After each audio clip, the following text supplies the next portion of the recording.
ഹരേ കൃഷ്ണ. സർവം ശ്രീ രാധാകൃഷ്ണ അർപ്പണമസ്തു. എല്ലാവർക്കും ഈ സത്സംഗത്തിലേക്ക് സുസ്വാഗതം. ഹരേ കൃഷ്ണ രതി ദേവി മാതാജി, ഹരേ കൃഷ്ണ ജ്ഞാനാംബിക മാതാജി, ഹരേ കൃഷ്ണ മല്ലിക മാതാജി, ഹരേ കൃഷ്ണ ഉത്തമ ഭക്തി രോഹിണി ദേവിദാസി മാതാജി, ഹരേ കൃഷ്ണ ആ, ശാന്തകുമാരി മാതാജി, ഹരേ കൃഷ്ണ കൃഷ്ണകുമാരി മാതാജി, ഹരേ കൃഷ്ണ രാധിക മാതാജി, ഹരേ കൃഷ്ണ പത്മ മാതാജി. എല്ലാവർക്കും ഒരിക്കൽ കൂടി സ്വാഗതം. അപ്പോൾ നമ്മൾക്ക് എല്ലാവർക്കും അറിയാവുന്ന ഒരു കാര്യം എന്താണ്, ഈ ഒരു ആഴ്ച മുഴുവനും ലോക ഹരിനാമ ജപവാരമാണ്. അപ്പം ലോകം മുഴുവനും 24 hours നാമം ജപിച്ചുകൊണ്ടിരിക്കുന്ന അവസ്ഥയിൽ നമ്മളൊക്കെ എന്താണ് ചെയ്യുന്നതെന്ന് മാത്രം നമുക്ക് ആലോചിക്കാം. എൻ്റെ കാര്യം ഞാൻ പറഞ്ഞത് കേട്ടോ. ഇവരെല്ലാം ഇന്ന് വെള്ളിയാഴ്ചയല്ലേ, ഇവിടെ അവധിയാണ്. 64 റൗണ്ട്സിന് വേണ്ടിയിട്ടാണ് ഈ ഇരിക്കുന്നവർ. രാവിലെ 3 മണിക്ക് കയറിയ ആൾക്കാരാണ് ഇതാ ഇപ്പോഴും ഇരിക്കുന്നത്. ഞാൻ ഓർക്കുകയും ചെയ്തു, അവർക്കൊക്കെ എല്ലാ പണികളും ഇട്ടിട്ടാണോ എന്താണെന്നൊക്കെ ഞാൻ ആലോചിച്ചു. എനിക്കാണെങ്കിൽ ഭയങ്കരമായിട്ട് ഉറക്കം വന്നു. ഇങ്ങനെ എത്ര നേരം ഇങ്ങനെ ഇരിക്കുമെന്ന് വിചാരിച്ചു. അത് കഴിഞ്ഞ് പിന്നെ ഞാൻ ഒന്ന് കയറി കുറച്ചു നേരം ഒന്ന് കിടന്നു. അതാണ് എനിക്ക് ക്ഷീണം, ഭയങ്കര ക്ഷീണമായിട്ട് തോന്നുന്നത്. പെട്ടെന്ന് എണീറ്റു, അലാറം അടിച്ചു, ക്ലാസ് ആകാറായില്ലേ. അപ്പോൾ അതുകൊണ്ട് ഞാൻ ചാടി എണീക്കായിരുന്നു. പിള്ളേരടക്കാണ് ഇരിക്കുന്നത്, സമ്മതിക്കണം. കൊച്ചു പിള്ളേർ എന്ന് പറഞ്ഞാൽ 4ലും 5ലും ഒക്കെ പഠിക്കുന്ന പിള്ളേരടക്കാണ് ഇരിക്കുന്നത്. അവർ മാറി മാറി മാറി വീട്ടിലെല്ലാവരും ഇരിക്കുന്നുണ്ട്. നമുക്ക് പരിചയമില്ലാത്ത ഒരുപാട് പേരൂടെ ഉണ്ട്. കാര്യം ഇത് ഒരു പുതുമുഖങ്ങളൊക്കെ കയറുന്നുണ്ട്. കാര്യം ഇത് ജപത്തിന് ഇത് സ്കോറൊക്കെ ഉണ്ട്. ഞാൻ അയച്ചു തന്നിരുന്നല്ലോ, ഗ്രൂപ്പിൽ കണ്ടിരുന്നല്ലോ അല്ലേ. ഈ ജപത്തിനൊക്കെ സ്കോറും ഒക്കെ ഉണ്ട്. അതുകൊണ്ട് പിന്നെ ഇന്നത്തെ ക്ലാസ് ജ്ഞാനാംബിക മാതാജി അല്ലേ ഏറ്റിരുന്നത്. ഞാനടുത്ത് കഴിഞ്ഞ ആഴ്ചയിലും കണ്ടില്ല, ഈ ആഴ്ച അതുകൊണ്ട് നാമജപത്തിൽ കയറി ഇരിക്കുകയാണോ മാതാജിയെ? കഴിഞ്ഞ ആഴ്ച ഞാൻ ഗുരുവായൂർ പോയിരിക്കല്ലേ, പറഞ്ഞിട്ടല്ലേ പ്രഭു പോയെ? പറഞ്ഞു. പറഞ്ഞില്ലേ? ആ, പറഞ്ഞിരുന്നു. എനിക്ക് ക്ലാസ് ഞാൻ വായിക്കെടുക്കാം, പക്ഷെ വായിച്ചു പറയേ പറ്റുള്ളൂ, അല്ലാതെ എടുക്കാൻ എനിക്ക് പറ്റില്ല. ഓക്കെ, കുഴപ്പമില്ല. വായിച്ചു പറയാം. എന്തോ ഹരകൃഷ്ണൻ മല്ലിക മാതാജി എപ്പോഴും ക്ലാസ്സിൽ ഒരു 10-20 തവണ കയറി ഇറങ്ങും ചെയ്യുന്നതാണ്, പിന്നീട് അങ്ങ് പോകുന്നതും കാണാം എല്ലാ ക്ലാസ്സിലും. മാതാജിക്ക് അവിടെ അല്ല സെറ്റ്. മാതാപുത്രി, എന്റെ നെറ്റ് പ്രശ്നമാണ്. വന്ന് കേറിയ അപ്പൊ അന്നേരം തന്നെ നെറ്റ് പോകും. പിന്നെ രണ്ടാമത് കേറുക, പിന്നെ നെറ്റ് പോകും. കുറെ കഴിഞ്ഞ് പിന്നെ അതിനങ്ങ് പോകും. അതാ ഭയങ്കര പ്രശ്നം ഇവിടെ നെറ്റിന്റെ. അതുമല്ല, 9 മണിക്ക് ശേഷം എനിക്ക് കിട്ടുകയില്ല. എല്ലാം ഭാഗവതം കേൾക്കാൻ വേണ്ടി ഞാൻ തുറന്നിരിക്കും, എനിക്ക് കിട്ടുകയില്ല. അത് വല്ലാത്തൊരു കഷ്ടപ്പാട് തന്നെയാണ്. വല്ലാതെ കഷ്ടപ്പാട്. വൈഫൈ കിട്ടിയിട്ട് കാര്യമില്ല. ഇവിടെ മാത്രം ഞാൻ മാത്രമല്ലേ ഉള്ളൂ, എനിക്ക് എപ്പോഴും ഇരിക്കാനും പറ്റില്ലല്ലോ. എന്നിട്ട് മൊബൈലിന്റെ പണി ഇങ്ങനെയാ, 9 മണി കഴിഞ്ഞ് എനിക്ക് കിട്ടുകയില്ല. അത് കിട്ടാൻ മാതാജി ഇവിടെ നിന്ന് പറ്റില്ല. ഒന്നുകിൽ റൂം മാറി ഒന്നിരുന്ന് നോക്കുക, അല്ലെങ്കിൽ എന്താ ചെയ്യേണ്ട, വേറെ ഒരു സിം എടുത്ത് തരാൻ പറ. ഇവിടെ നല്ല റേഞ്ചുള്ള സിം ഈ ഏരിയയിൽ. ആ, മാതാജി വീടിന്റെ അവിടെ. 2 ഉണ്ട്. BSNL ഉണ്ട്, ജിയോ ഉണ്ട് എനിക്ക്. എന്നിട്ടും ഇതാണ്. ജിയോയാണ് നല്ലത് എന്ന് തോന്നുന്നു എല്ലായിടത്തും. BSNL ആ, ക്രമക്കാന്നാ പറയുന്നത് എല്ലാവരും. ജിയോയിലാണ് കേൾക്കുന്നതൊക്കെ, എപ്പോഴും ജിയോയിലാ. അതെയോ? ഓക്കെ, നമുക്കിപ്പം തുടങ്ങാം. ഇന്ന് നമ്മൾ 23, 24, 25 അതെ. അപ്പം നമുക്ക് നിങ്ങളിന്ന് ഓരോരുത്തരായിട്ട് വായിക്കാം. ആദ്യം ഇന്ന് 23-ാമത്തെ ശ്ലോകം ജ്ഞാനാംബിക മാതാജി വായിക്കാം. വായിക്കാം. ഹരേ കൃഷ്ണ. ഓം നമോ ഭഗവതേ വാസുദേവായ. ഓം നമോ ഭഗവതേ വാസുദേവായ. ഓം നമോ ഭഗവതേ വാസുദേവ. യദി ഹ്യഹം ന വർത്തേയം ജാതു കർമ്മണ്യതന്ദ്രിതാം മമ വർമാനുവർത്തന്തേ മനുഷ്യ പാർത്ത സർവശകാം. ഹരേ യദി കൃഷ്ണ. ഹ്യഹം ന എന്തോ വായിച്ചു. 3 പ്രാവശ്യം ശ്ലോകം. ആ, പട്ടി കടന്നു. യദി ഹകം ന വർത്തേയം ജാതു കർമ്മണ്യതന്ത്രിതാം മമ വർമാനുവർത്തന്തേ മനുഷ്യ പാർത്ത സർവശകാം. യദി ഹകം ന വർത്തേയം ജാതു കർമ്മണ്യതന്ത്രിതാം മമ വർമാനുവർത്തന്തേ മനുഷ്യ പാർത്ത സർവശകാം. ഹി എന്തുകൊണ്ടെന്നാൽ ജാതു ഒരിക്കലും, അതന്ത്രിത അലസത കൂടാതെ, അഹം ഞാൻ, കർമ്മണി കർമ്മത്തിങ്കൽ, നിയത കർത്തവ്യ നിർവഹണത്തിൽ, യദി നാ വർത്തേയം വർത്തിക്കുകയില്ലെങ്കിൽ, പാർത്ത അല്ലയോ പാർത്ത, മനുഷ്യർ സർവശക സർവപ്രകാരണയും മമ എന്റെ വർമ്മ മാർഗത്തെ അനുവർത്തിക്കും. വിധിക്കപ്പെട്ട കർമ്മങ്ങൾ ഞാൻ ശ്രദ്ധയോടെ ചെയ്യാതിരുന്നു എങ്കിലും അല്ലയോ പാർത്ത, ജനങ്ങൾ എന്റെ മാർഗം പിന്തുടരുമായിരുന്നു. ഭാവാർത്ഥം ജയശ്രീല പ്രഭാഗീതെ. ആധ്യാത്മിക പുരോഗതിക്ക് ആവശ്യമായ സാമൂഹ്യ സ്വാസ്ഥ്യം പുലർത്തിപ്പോരാൻ വേണ്ടി വംശപാരമ്പര്യം അനുസരിച്ചുള്ള ആചാരങ്ങൾ സംസ്കാര സമ്പന്നനായ ഏതു മനുഷ്യനും വിധിക്കപ്പെട്ടിട്ടുണ്ട്. ബദ്ധരായ ജീവാത്മാക്കളെ അല്ലാതെ ശ്രീകൃഷ്ണ ഭഗവാനെ ഒരിക്കലും ബാധിക്കുന്നവയല്ല ഈ നിബന്ധനകൾ. എങ്കിലും തന്റെ അവതാരം തന്നെ ധാർമ്മിക പ്രമാണങ്ങളെ പുനഃസ്ഥാപിക്കുവാൻ വേണ്ടിയാകയാൽ അദ്ദേഹം ആ നിബന്ധനകൾ അനുസരിച്ചു. അല്ലെങ്കിൽ അദ്ദേഹത്തിന്റെ സർവോത്കൃഷ്ടമായ ആധികാരികത ഓർത്ത് സാധാരണ ജനങ്ങളെല്ലാം അവിടുത്തെ പിന്തുടരും. മതപരങ്ങളായ എല്ലാ ആചാരങ്ങളെയും നല്ലൊരു ഗൃഹസ്ഥനെന്ന നിലയിൽ ഗൃഹത്തിലും പുറത്തും ശ്രീകൃഷ്ണ ഭഗവാൻ അനുഷ്ഠിച്ചിരുന്നുവെന്ന് ഭാഗവതത്തിൽ നിന്നറിയാം. ഹരേ കൃഷ്ണ. ഹരേ കൃഷ്ണ. ഒന്ന് വായിക്കാമോ? അപ്പം നമ്മൾ 23ാമത് ശ്ലോകം കർമ്മയോഗത്തിലെത്തി. അപ്പം നമ്മൾ എൻ്റെ മുന്നത്തെ ശ്ലോകത്തിൽ നമ്മൾ എന്തായിരുന്നു കഴിഞ്ഞ ക്ലാസ്സിൽ വായിച്ചതെന്ന് നമുക്ക് നോക്കിയിട്ട് അങ്ങോട്ടേക്ക് പോകാം. പാർത്ത, 3 ലോകങ്ങളിലും എനിക്ക് ചെയ്യേണ്ടതായിട്ട് ഒന്നും തന്നെ ഇല്ല ഭഗവാൻ പറഞ്ഞിരിക്കുന്നു അല്ലേ? ഈ 3 ലോകങ്ങളിലും എനിക്ക് ചെയ്യേണ്ടതായിട്ട് ഒന്നുമില്ല അല്ലേ? കാര്യം ഭഗവാൻ എല്ലാത്തിനും ആളെ ഏർപ്പെടുത്തിയിട്ടുണ്ട്. പിന്നെ ചെയ്യുന്നതൊക്കെ ഭഗവാന്റെ ശക്തികളാണല്ലേ, അല്ലെങ്കിൽ വിസ്തരണങ്ങളാണ് പ്രവൃത്തികൾ മുഴുവൻ ചെയ്യുന്നത്. ശക്തികൾ ഏതൊക്കെയാണ്? ഒരുപാട് ശക്തികളുണ്ട്. അന്തരംഗ ശക്തി, ബഹിരംഗ ശക്തി, തടസ്സ ശക്തി. ഇവരൊക്കെയാണ് കർമ്മങ്ങൾ ചെയ്തുകൊണ്ടിരിക്കുന്നത്. ഭഗവാന് ചെയ്യേണ്ടതായിട്ട് ഒന്നും തന്നെ ഇല്ല. പിന്നെ എനിക്ക് ഇല്ലാത്തതായോ ആവശ്യമുള്ളതായിട്ട് യാതൊന്നും തന്നെ ഇല്ല. ഭഗവാൻ സർവ്വസമ്പൂർണനാണെന്ന് പറഞ്ഞല്ലേ, അദ്ദേഹത്തിന് ഇല്ലാത്തതായിട്ട് ഒന്നുമില്ല, എല്ലാം കൊണ്ടും പൂർണ്ണനാണല്ലേ. പിന്നെ എന്നിരുന്നാലും വിധിക്കപ്പെട്ട കർമ്മങ്ങൾ ഞാൻ ചെയ്തുകൊണ്ടിരിക്കുന്നു. വിധിക്കപ്പെട്ടിരിക്കുന്ന കർമ്മങ്ങൾ എന്ന് പറഞ്ഞാൽ എന്താണ്? ഭഗവാന് നമ്മൾ പറഞ്ഞിട്ടുണ്ടല്ലേ, യഥാ യഥാ ഹി ധർമ്മസ്യ ഗ്ലാനിർഭവതി ഭാരത അഭ്യുത്ഥാനം അധർമ്മസ്യ തദാത്മാനം സൃജാമിഹം പരിത്രാണായ സാധൂനാം. ഈ ഒരു കാര്യം, ബാക്കിയുള്ള കാര്യമൊക്കെ ഭഗവാൻ അവിടുന്ന് വന്നില്ലെങ്കിലും ഒന്നുകിൽ ഭഗവാന്റെ എക്സ്പാൻഷൻസിനോ അല്ലെങ്കിൽ ദേവതമാരെയോ അങ്ങനെ ആരെങ്കിലും എംപവർ ചെയ്ത് വിട്ടാൽ മതി, അവർ തീരും. ഇപ്പം ഏതെങ്കിലും ഒരു ദേവന്മാരെ എംപവർ ചെയ്ത് വിട്ടു കഴിഞ്ഞാൽ ഈ പരിത്രാണായ ഇത് നടക്കത്തില്ലല്ലേ. അത് ദേവന്മാരെ എംപവർ ചെയ്തിട്ട് കഴിഞ്ഞാൽ ഈ വിനാശങ്ങളെ എല്ലാം ഇല്ലാതാക്കാൻ അവർക്ക് സാധിക്കും. ദേവന്മാർക്കൊക്കെ തന്നെ നല്ല ശക്തിയുള്ളവരല്ലേ. നമ്മൾ എത്ര ദേവാസുര യുദ്ധങ്ങൾ കണ്ടിട്ടുണ്ട്. അപ്പോൾ അവർക്ക് നിസ്സാരരായ ആൾക്കാരെ വളരെ എളുപ്പമാണ് ദേവന്മാരെ എംപവർ ചെയ്ത് വിട്ട്. പണ്ടത്തെ യുഗമല്ലല്ലോ. പക്ഷേ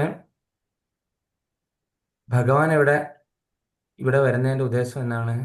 ഭഗവാൻ ആ ഭക്തന്മാരുടെ കൂടി രമിക്കാനായിട്ടുള്ള അതികഠിനമായിട്ടുള്ള ആഗ്രഹം ഉള്ളതുകൊണ്ടാണല്ലേ. ഒരൊറ്റ വരവിൽ എന്തെല്ലാം കാര്യങ്ങളാണ് ഭഗവാൻ ചെയ്യുന്നത് അല്ലേ. എത്ര ഭക്തന്മാർക്ക് മോക്ഷം കൊടുത്തു, എത്ര പേർക്ക് എന്താണ് ഭഗവാൻ അസോസിയേഷൻ കൊടുത്തു അല്ലേ. എന്തെല്ലാം ലീലകൾ, ആ ലീലകൾ നമ്മൾ ഇപ്പോഴും പറഞ്ഞുകൊണ്ടിരിക്കുക അല്ലേ. ഒരു ജീവിതാവസാനം അല്ലെങ്കിൽ 100 ജീവിത മുഴുവനും നമ്മൾ പറഞ്ഞ് നല്ല തീരില്ലാത്ത അത്രയും കാര്യങ്ങളാണ് ഭഗവാൻ ചെയ്തു വെച്ചിരിക്കുന്നത്. ഈ പറഞ്ഞ കാര്യങ്ങൾ തന്നെ നമ്മളിപ്പം നമ്മളുടെ ജീവിതാന്ത്യം വരെ പറയും. എന്തെങ്കിലും അതിനൊരു ഇത് ഉണ്ടോ? ഒരു ആവർത്തന വിരസത ഒന്നുമില്ല. കാര്യം അത് ഒരു സാധാരണ വ്യക്തിയുടെ കാര്യങ്ങളല്ല പറയുന്നത്. ഇതെല്ലാം ഭയങ്കര പൊട്ടൻസി ഉള്ളതായതുകൊണ്ടാണ് നമ്മളൊക്കെ ഇപ്പോഴും ഇരിക്കുന്നതും നമ്മൾക്ക് ഇപ്പോൾ എഴുന്നേറ്റ് കേൾക്കുന്നതും ഭഗവാന്റെ കാര്യങ്ങൾ. അപ്പം വിധിക്കപ്പെട്ട കർമ്മങ്ങൾ ഞാൻ ശ്രദ്ധയോടെ ചെയ്യാതിരുന്നുവെങ്കിലും അല്ലയോ പാർത്ത, ജനങ്ങൾ എൻ്റെ മാർഗം പിന്തുടരുമായിരുന്നു. അപ്പം ഭഗവാൻ നേരത്തെ പറഞ്ഞു, എനിക്ക് ചെയ്യേണ്ടതായിട്ടുള്ള ഒരു കാര്യങ്ങളും ഈ ത്രിലോകങ്ങളിൽ നിന്നും തന്നെ ഇല്ല. പിന്നെ എങ്കിലും ഞാൻ വിധിക്കപ്പെട്ട കർമ്മങ്ങൾ ചെയ്തുകൊണ്ടേയിരുന്നു എന്ന് ഭഗവാൻ പറഞ്ഞു. വിധിക്കപ്പെട്ട കർമ്മങ്ങളൊക്കെ തന്നെ ഞാൻ ചെയ്തുകൊണ്ടേയിരുന്നു എന്ന് ഭഗവാൻ പറഞ്ഞു. അപ്പോൾ ഇവിടെ പറഞ്ഞിരിക്കുന്നു, വിധിക്കപ്പെട്ട കർമ്മങ്ങൾ ഞാൻ ശ്രദ്ധയോടെ ചെയ്യാതിരുന്നുവെങ്കിലും അല്ലയോ പാർത്ത ജനങ്ങൾ എൻ്റെ മാർഗം പിന്തുടരുമായിരുന്നു. ഞാൻ അങ്ങനെ ഒന്നും പ്രത്യേകിച്ചൊന്നും എനിക്കൊന്നും ചെയ്യാനായിട്ടൊന്നും തന്നെ ഇല്ല. പക്ഷെ ഞാനൊന്നും ചെയ്തില്ലെങ്കിൽ തന്നെയും ആൾക്കാർ എൻ്റെ മാർഗം തന്നെ പിന്തുടരുമായിരുന്നു. അങ്ങനെ ചെയ്ത് കാണിക്കണം എന്നൊന്നും ഇല്ല, എങ്കിലും ആൾക്കാർ പിന്തുടരും. നമുക്കറിയാമല്ലോ, ഭഗവാൻ ചെയ്ത കാര്യങ്ങളൊന്നും തന്നെ നമുക്ക് അനുകരിക്കാൻ പറ്റാത്ത കാര്യങ്ങളാണല്ലേ. പിന്നെ അനുകരിക്കാൻ പറ്റുന്ന രീതിയിലുള്ള കാര്യങ്ങളും ഭഗവാൻ നമുക്ക് കാണിച്ചു തന്നിട്ടുണ്ട്. മര്യാദ പുരുഷോത്തമനായിട്ട് വന്ന് കാണിച്ചിട്ടുണ്ടല്ലേ. പ്രേമ പുരുഷോത്തമനും മര്യാദ പുരുഷോത്തമനും ഒക്കെ ആയിട്ട്. ലീലാ പുരുഷോത്തമനായിട്ട് വരുമ്പോഴാണ് നമുക്കതിലെ കാര്യങ്ങളൊന്നും തന്നെ ചെയ്യാൻ പറ്റാത്തത്. ബാക്കിയുള്ള അവതാരങ്ങളിലൊക്കെ കാര്യങ്ങൾ നമുക്ക് ചെയ്യാൻ പറ്റുന്നതാണ് അല്ലേ, മിക്കവാറും. അപ്പോൾ അങ്ങനെ വന്നപ്പോൾ അങ്ങനെ ഭഗവാൻ പറയുകയാണ്, എനിക്ക് ജനങ്ങൾ എൻ്റെ മാർഗം പിന്തുടരുമായിരുന്നു. ഞാനൊന്നും തന്നെ ചെയ്തില്ലെങ്കിലും ജനങ്ങൾ കാര്യം എന്താണ്, ഞാൻ പരമദിവ്യോത്തമ പുരുഷനാണ്. അതുകൊണ്ട് ഞാൻ ചെയ്താലും ഇല്ലെങ്കിലും ഒക്കെ തന്നെ എൻ്റെ പൊട്ടൻസി അല്ലെങ്കിൽ എൻ്റെ പവർ കൊണ്ട് ജനങ്ങൾ എൻ്റെ മാർഗം തന്നെ പിന്തുടരും എന്നുള്ളത് ഉറപ്പാണ്. അപ്പം ഇവിടെ നമ്മൾ മനസ്സിലാക്കേണ്ടത്, നമ്മൾ ഈ പറയുന്ന കർമ്മങ്ങൾ, അകർമ്മങ്ങൾ, ഇങ്ങനെയൊക്കെയുള്ള ഒരുപാട് കാര്യങ്ങൾ നമ്മൾ ചെയ്യുന്ന നിലവാരം വെച്ചിട്ട് ഭഗവാനെ കമ്പയർ ചെയ്യാൻ ശ്രമിക്കും. മാതാജി ഒന്ന് മ്യൂട്ട് ചെയ്ത് വെക്കുക. ബാക്ക്ഗ്രൗണ്ടിൽ നിന്ന് പട്ടി ഭയങ്കരമായിട്ട് കുരയ്ക്കുന്നു. മുമ്പേ കുറേ നേരം കേട്ടതാണ് ഞങ്ങൾ. ശുനകൻ, ശൗനകനല്ല ശുനകൻ കേട്ടോ. നമ്മൾ ഭാഗവതത്തിൽ പറയുന്ന ശൗനകാദി ഋഷികൾ എന്ന് പറഞ്ഞൊരു സംഭവം ഉണ്ട്, അതല്ല ഇത്. ഇത് ശുനകനാണ് ആ ശബ്ദം ഉണ്ടാക്കുന്നത് മാതാജിയുടെ ബാക്ക്ഗ്രൗണ്ടിൽ. അതുകൊണ്ട് അതിൻ്റെ വായ ഒന്ന് അടച്ചു വെക്കാൻ പറയുക. ഇതിൽ റെക്കോർഡ് ചെയ്തിരിക്കുന്ന യൂട്യൂബിൽ കേൾക്കുന്ന ആൾക്കാരൊക്കെ തന്നെ ഇത് കേൾക്കും. മാതാജി വീട്ടിലെ ആ ശുനകന്റെ ശബ്ദം, മധുരമായ ശബ്ദം. അതുകൊണ്ട് നമുക്ക് തൽക്കാലം ഇവിടെ ശ്രദ്ധിക്കാം. അപ്പം അത് കർമ്മം ചെയ്തുകൊണ്ടിരിക്കുകയാണ് ആ ശുനകൻ അല്ലേ. എന്തോ കർമ്മം ചെയ്ത് ആരോ വരുന്നുണ്ട്, പോകുന്നുണ്ട്, അല്ലെങ്കിൽ അതിന് വിശക്കുന്നുണ്ട്. അപ്പം അതിൻ്റെ കർമ്മം ചെയ്തുകൊണ്ടേ ഇരിക്കുകയാണ് എന്ന് പറഞ്ഞതുപോലെ നമുക്കൊരു ഇപ്പം എക്സാമ്പിൾ ആക്കാൻ പറ്റിയല്ലേ. അത് ശബ്ദം കേട്ട് കഴിഞ്ഞപ്പോൾ ഞാൻ പറയാൻ ഇതൊക്കെ മറന്നും പോയി. അപ്പം എന്താണ്, അപ്പോൾ ശ്രീകൃഷ്ണ ഭഗവാനെ ഒരിക്കലും ബാധിക്കുന്നവയല്ല ഈ നിബന്ധനകൾ. എങ്കിലും തൻ്റെ അവതാരം തന്നെ ധാർമ്മിക പ്രമാണങ്ങളെ പുനഃസ്ഥാപിക്കാൻ വേണ്ടിയാകയാൽ അദ്ദേഹം ഈ നിബന്ധനകൾ അനുസരിച്ചു. ധർമ്മം പുനഃസ്ഥാപിക്കാനായിട്ടാണ് ഭഗവാന്റെ അവതാരം. നമ്മൾ ആ 2 ശ്ലോകത്തിൽ കണ്ടല്ലേ, ധർമ്മ സംസ്ഥാപനാർത്ഥായ, ധർമ്മം പുനഃസ്ഥാപിക്കാൻ വേണ്ടിയിട്ട്. അപ്പോൾ അതുകൊണ്ട് മാത്രം ഞാൻ ആ നിബന്ധനകളെയൊക്കെ പാലിച്ചു. പിന്നെ നമുക്കറിയാം, ശ്രീരാമാവതാരകൾക്ക് പൂർത്തിയാക്കാൻ പറ്റാത്തതൊക്കെ തന്നെ ഭഗവാൻ ഇവിടെ പൂർത്തിയാക്കി. അവിടെ എന്തെങ്കിലും ഒരു അപരാധം ചെയ്തു എന്ന് തോന്നിയിട്ടുണ്ടെങ്കിൽ അതിവിടെ നികത്തി. ഏതൊക്കെയാണ് നമ്മൾ കേൾക്കുന്ന 2 അപരാധങ്ങൾ ഭഗവാൻ ചെയ്തത്? പിന്നെ ഏതൊക്കെയാണ് പൂർത്തിയാക്കാൻ പറ്റാത്ത കാര്യങ്ങൾ ഇവിടെ വന്ന് ആക്കിയത് ഈ അവതാരത്തിൽ? ഒന്ന് പറയാമോ?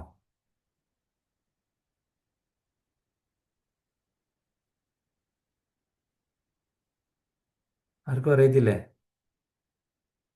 എപ്പോഴും ഞാൻ ഇന്ന് വായ്ത്താളടിക്കുന്നതാണ്.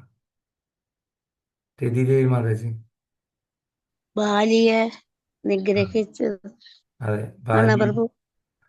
ബാലിയെ മരത്തിൽ നിന്ന് ഒളിഞ്ഞു നിന്ന് വധിച്ചു എന്നൊരു പേരുദോഷം ഉണ്ടായിരുന്നു. അപ്പൊ അതുകൊണ്ട് ബാലിക്ക് ജരയായിട്ട് വന്നിട്ട്, വേടനായിട്ട് വന്ന് ഭഗവാൻ അതിന് അവസരം കൊടുത്തു അല്ലേ. അതെ. പിന്നെ പിന്നെ അടുത്ത ലോകാപവാദം പറയുന്ന സീതയെ ഉപേക്ഷിച്ചു, ആ ഗർഭിണിയായ. ആ ഇവിടെ വന്നപ്പോ ഏകഭാര്യ വ്രതം വിട്ടിട്ട് എന്തോ എന്താണ് ശാന്തമതി മാതാജി? ഏകഭാര്യ വ്രതം വിട്ടിട്ട് കൂടുതൽ ഭാര്യമാരെ ആ കൂടുതൽ മോശം. ഇതാണ് പറയുന്നത്. ഏകഭാര്യ വ്രതനായിരുന്നു ശ്രീരാമചന്ദ്രൻ. ഇവിടെ വന്നപ്പോഴത്തേനും ബഹുഭാര്യയായി അല്ലേ, ബഹുഭാര്യയായി. അപ്പൊ പിന്നെ നമുക്കറിയാം, മഹാദേവൻ അവിടെ ഭഗവാന്റെ രാമന്റെ ഈശ്വരനായിരുന്നു. ഇവിടെ വന്നപ്പോഴത്തേനും മഹാദേവൻ രാമന്റെ സേവകനായി, അല്ല, ഭഗവാന്റെ സേവകനായി. പിന്നെ അതുപോലെ തന്നെ എന്താണ്, കാവൽക്കാരൻ വരെയായി. അതുകൂടാതെ തന്നെ എന്ത് ചെയ്തു, അവിടെ ഭഗവാൻ എന്ത് ചെയ്തു, രാമൻ ഭഗവാനെ മഹാദേവനെ പ്രാർത്ഥിച്ചുകൊണ്ടിരിക്കുകയാണ്. ഇവിടെ മഹാദേവൻ ആം, എന്താ ഗോപസ്ത്രീയായിട്ട് വന്നു, അവിടെ ഗേറ്റ് കീപ്പറായിട്ട് നിന്നു. ഇപ്പോഴും വൃന്ദാവനത്തിൽ ഗേറ്റ് കീപ്പറായിട്ട് ആണ്, ദ്വാരപാലകനായിട്ടാണ് മഹാദേവൻ നിൽക്കുന്നത്. പിന്നെ സ്ത്രീയുടെ വേഷം കിട്ടി. പിന്നെ എന്താണ്, മഹാദേവൻ പുത്രനായിട്ട് വരെ പിറന്നു, മഹാദേവന്റെ അംശം. അവിടെ മഹാദേവന്റെ അംശം ആരായിട്ട് വന്നിരുന്നു? ഹനുമാനായിട്ട് പ്രദ്യുപ്ന വന്നു. ഹനുമാനായിട്ട് ദാസനായിട്ട് വന്നു, സേവകനായിട്ട്. അവിടെ മഹാദേവന്റെ അംശം ദാസനായിട്ട് വന്നു. ഇവിടെ മഹാദേവൻ പല രീതിയിലും വന്നു, ദാസനായി, അതുപോലെ തന്നെ സേവകനായി, ഗേറ്റ് കീപ്പറായി, പിന്നെ എന്താണ്, പുത്രനായി. ആരാണ് പുത്രൻ?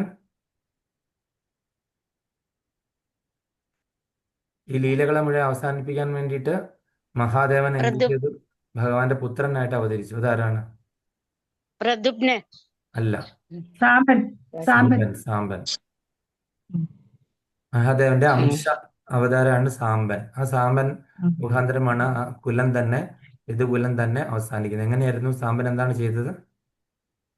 ഈ സപ്തർഷികളോട് ചോദിച്ചു, ഗർഭിണി ആയിട്ട് വന്നിട്ട് സപ്തർഷികളോട് ചോദിച്ചു, എന്നാ ഈ കുട്ടി ആരാണ്, എന്ന് ആണോ പ്രസവിക്കുന്നത്? പെണ്ണോ എന്ന് ചോദിച്ചു വയറ്റിലെ. ആണോ പെണ്ണോ? ഞാൻ പറഞ്ഞു, ആണോ അല്ല പെണ്ണോ അല്ല, ഇരുമ്പോലൊക്കെ പ്രസവിക്കും, അതോടുകൂടി നിങ്ങളുടെ വംശം മുടിയുമെന്ന് പറഞ്ഞു. വംശം മുടിയെന്ന് പറഞ്ഞു അല്ലേ. അപ്പൊ അങ്ങനെ പിന്നെ അടുത്തത് ശ്രീരാമാവതാരത്തിൽ ഭഗവാൻ ഇങ്ങനെ വനാന്തരത്തിലൂടെ പോകുമ്പോഴത്തേനും അവിടുത്തെ മരങ്ങളും ചെടികളും ഈ മാന് മയില് അങ്ങനെയൊക്കെയുള്ള ജീവജാലങ്ങളൊക്കെ തന്നെ ഭഗവാന്റെ, പിന്നെ കുറേ സന്യാസിമാർ ഭഗവാന്റെ സൗന്ദര്യം കണ്ടിട്ട് എന്ത് ചെയ്തു, അതിൽ ആകൃഷ്ടരായി. ഭഗവാന്റെ കൂടെ എങ്ങനെ അസോസിയേറ്റ് ചെയ്യണം എന്നൊക്കെ ഭയങ്കരമായിട്ട് ആഗ്രഹിച്ചിരുന്നു. അവരൊക്കെ വൃന്ദാവനത്തിൽ ആരായി മാറി? ഗോപികമാരായി മാറി. ആ ശ്ലോകം ഏതാണ് നമ്മൾ ഹരിനാമകീർത്തനത്തിൽ പറയുന്നത്?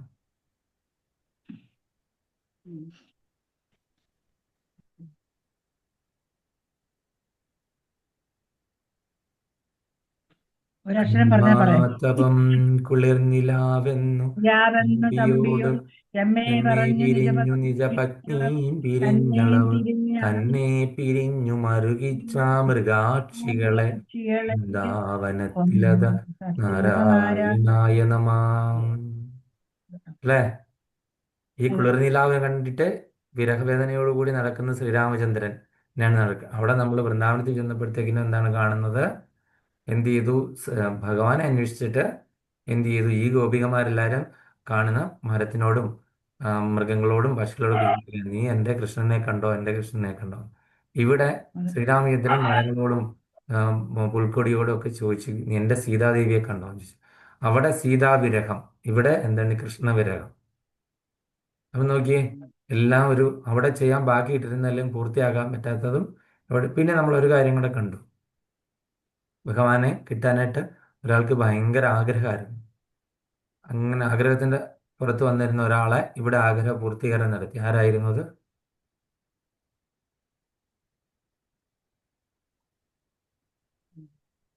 ജ്ഞാനം കണക്കിലുടനഞ്ചക്ഷരത്തിന് ഊനം വരുത്തിയൊരു നറ്റഞ്ചരി ശിവത കൂനും മനോജ്ഞാക്കിയതും നല്ലയാളു ഹരിനാരായണായ നമഃ. കുബ്ജ ശൂർപ്പണഖ. അവിടെ ശൂർപ്പണഖയായിരുന്നു ഭഗവാനെ ഭർത്താവായിട്ട് കിട്ടാൻ ആഗ്രഹിച്ചിരുന്നു. ആ ശൂർപ്പണഖയുടെ ആഗ്രഹം പൂർത്തീകരണത്തിന് വേണ്ടി അടുത്ത ജന്മം എന്ത് ചെയ്ത്? കുബ്ജയാക്കി മാറ്റി. ഭഗവാൻ കുബ്ജയുടെ ഈ പറയുന്ന ഈ വളവെല്ലാം ങ എന്ന് പറഞ്ഞ അക്ഷരത്തിന് പോലും നാണക്കേട് ഉണ്ടാക്കുന്ന രീതിയിലുള്ള രൂപമായിരുന്നു കുബ്ജയ്ക്ക്.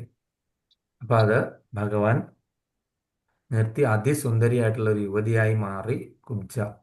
ഭഗവാൻ പിന്നെ എന്താണ്? ഭഗവാന്റെ 10,16,9 ഭാര്യയിലെ 9ാമത്തെ ആളാണ് ഈ പറയുന്ന കുബ്ജ. അപ്പം നമ്മൾ കണ്ടു, ഭഗവാന് കർമ്മം ചെയ്യേണ്ട ആവശ്യമില്ല. പക്ഷെ ഭഗവാൻ ഇങ്ങനെ കർമ്മം ചെയ്തില്ലെങ്കിലും ആൾക്കാർ പഴിക്കൊന്നുമില്ല. ഇപ്പൊ ഈ ഭഗവാൻ ശ്രീരാമ അവതാരത്തിൽ ബാക്കിയിട്ടിരിക്കുന്ന ശ്രീകൃഷ്ണ അവതാരത്തിൽ അതെല്ലാം തീർത്തു കൊടുത്തു. കൊടുക്കണമെന്നൊന്നുമില്ല, ആരും പഴിക്കാനൊന്നും പോകുന്നില്ല. കാര്യം ഭഗവാനാണ്. കാര്യം ധർമ്മവും നീതിയും ഇതൊക്കെ രചിച്ചത് ആരാണ്? ഭഗവാൻ തന്നെ. ധർമ്മം എന്താണ്, അധർമ്മം എന്താണ്, അതുപോലെ തന്നെ ബാക്കിയുള്ള എല്ലാം രചിച്ചത്, സൃഷ്ടി ചെയ്തതും അതിൻ്റെ തുലാസ് പിടിക്കുന്ന ആളും ന്യായാധിപനും എല്ലാം ഭഗവാൻ തന്നെയാണ്. ചെയ്യേണ്ട ഒരു കാര്യം തന്നെ ഇല്ലെങ്കിലും ആരും ഭഗവാനെ പഴിക്കില്ലായിരുന്നെങ്കിൽ കൂടിയും ഭഗവാൻ എന്ത് ചെയ്തു? കർമ്മം ചെയ്തുകൊണ്ടേയിരുന്നു. നിബന്ധനകളൊന്നും തന്നെ ഭഗവാന് ഭഗവാനെ ബാധിക്കുന്നതല്ല. അപ്പോൾ ഗൃഹസ്ഥൻ എന്ന നിലയിൽ ഭഗവാൻ ഒരുപാട് കർമ്മങ്ങൾ അവിടെ ചെയ്തിരുന്നു അല്ലേ? ഈ 16,108 ഭാര്യമാർക്കും അങ്ങനെ ഗ്രഹങ്ങൾ സ്ഥാപിച്ചു കൊടുത്തു. അവർക്കൊക്കെ വീടുകൾ സ്ഥാപിച്ചു കൊടുത്തു. എല്ലാം ദ്വാരകാ സമാനമായ കൊട്ടാരം. അവരുടെ കൂടെ ഒക്കെ ഭഗവാന് ഒരേ സമയം ഭഗവാൻ അവരുടെ എല്ലാം കൂടെ ഉണ്ടായിരുന്നു. അവർക്കെല്ലാം മക്കളും ഉണ്ടായിരുന്നു, 10 മക്കൾ വെച്ചിട്ട്. അപ്പം അങ്ങനെ ഈ ഈ പറയുന്ന ഈ ആൾക്കാർ, ഈ ഭാര്യമാരായിട്ടുള്ളവരൊന്നും വളരെ സാധാരണപ്പെട്ട ആൾക്കാരല്ല.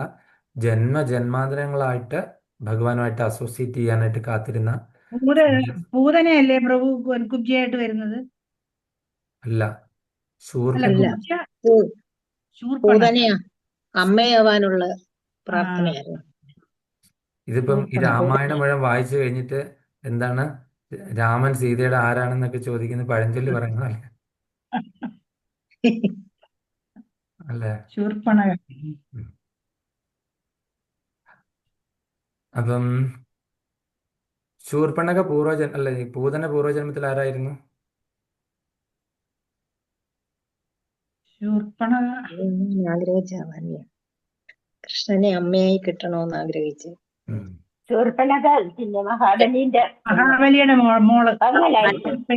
മഹാബലി. അപ്പൊ വാമന വേഷത്തിന് ഭഗവാൻ വരുന്ന കണ്ടപ്പോ അവള് വിചാരിച്ച ഇത്രയും മനോഹരം തേജസ്സുള്ള ഒരു കുട്ടീനെ എനിക്ക് മോനായി ലഭിച്ചെങ്കിൽ, എനിക്ക് ഇരുത്തി അമ്മിഞ്ഞപ്പാല് കൊടുക്കാൻ കഴിഞ്ഞെങ്കിൽ എന്ന് ആഗ്രഹിച്ചപ്പോ ആ ഫലം സാധിച്ചു കൊടുത്തതാ. പൂതനേന്റെ പിന്നെ കാളകൂട വശം തെറ്റി പിന്നെ അമ്മിഞ്ഞ പിടിച്ച് മരിച്ചില്ലേ? അതുപോലെ തന്നെ അവസാനം സ്വന്തം പിതാവിനെ എന്ത് ചെയ്തില്ല, അന്ത്യത്തിന് കാരണമായി അറിഞ്ഞപ്പം ഇവനെ കൊല്ലണമെന്നും വിഷം കൊടുത്ത് കൊന്നാലോ എന്ന് മനസ്സിൽ തോന്നുകയും എന്നും അതിനുള്ള സാഹചര്യം ഭഗവാൻ സാധിച്ചു കൊടുത്തു. രത്നമാലയായിരുന്നു മഹാബലിയുടെ മോള്. രത്നമാലയാണ് ഈ പറയുന്ന പൂതനയായിട്ട് വരാനുള്ളത്. ആ രത്നമാല, രത്നമാല. രത്നമാല. അപ്പം മഹാബലിയുടെ പുത്രി രത്നമാലയാണ് പിറ്റേ ജന്മത്തില് പൂതനയായിട്ട് വരുന്നത്. അപ്പൊ ഞാൻ എന്താ പറഞ്ഞുകൊണ്ടിരുന്നത്? മാതാജി ഇടയ്ക്ക് ചോദിച്ചു, അത് വിട്ടുപോയി. എവിടെയോ സ്റ്റോപ്പ് ചെയ്ത് എന്തോ പറയാൻ വന്നതാ. നല്ലൊരു ഗൃഹസ്ഥൻ എന്ന നിലയിലും ഭഗവാൻ കർമ്മങ്ങൾ അനുഷ്ഠിച്ചിട്ടുണ്ട്. അതെ. നല്ല ഗൃഹസ്ഥൻ എന്ന നിലയിൽ ഭഗവാൻ കർമ്മങ്ങൾ അനുഷ്ഠിച്ചു. ഓരോ വീടുകളിലും ഭഗവാൻ ഓരോ ലീലകൾ ആടി. അപ്പൊ ഇത് നമ്മൾ മനസ്സിലാക്കുന്ന ഭാഗവതത്തില് ഒരു ദിവസം നാരദമുനി ഇങ്ങോട്ടേക്ക് വരുന്നു. നാരദമുനി നോക്കിക്കഴിഞ്ഞ് കഴിഞ്ഞപ്പോഴത്തേക്കിനും എന്ത് ചെയ്തു?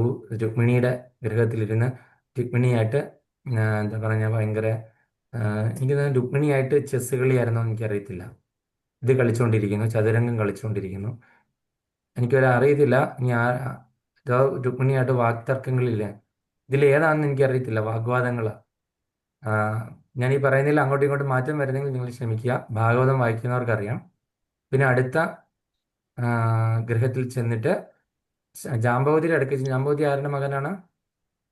മകളാണ്. എന്താണ്? യുദ്ധമാണല്ലേ. അപ്പം അവിടെ എന്താണ് ഈ മല്ലയുദ്ധം നടത്തി ജാമ്പവതിയായിട്ട്.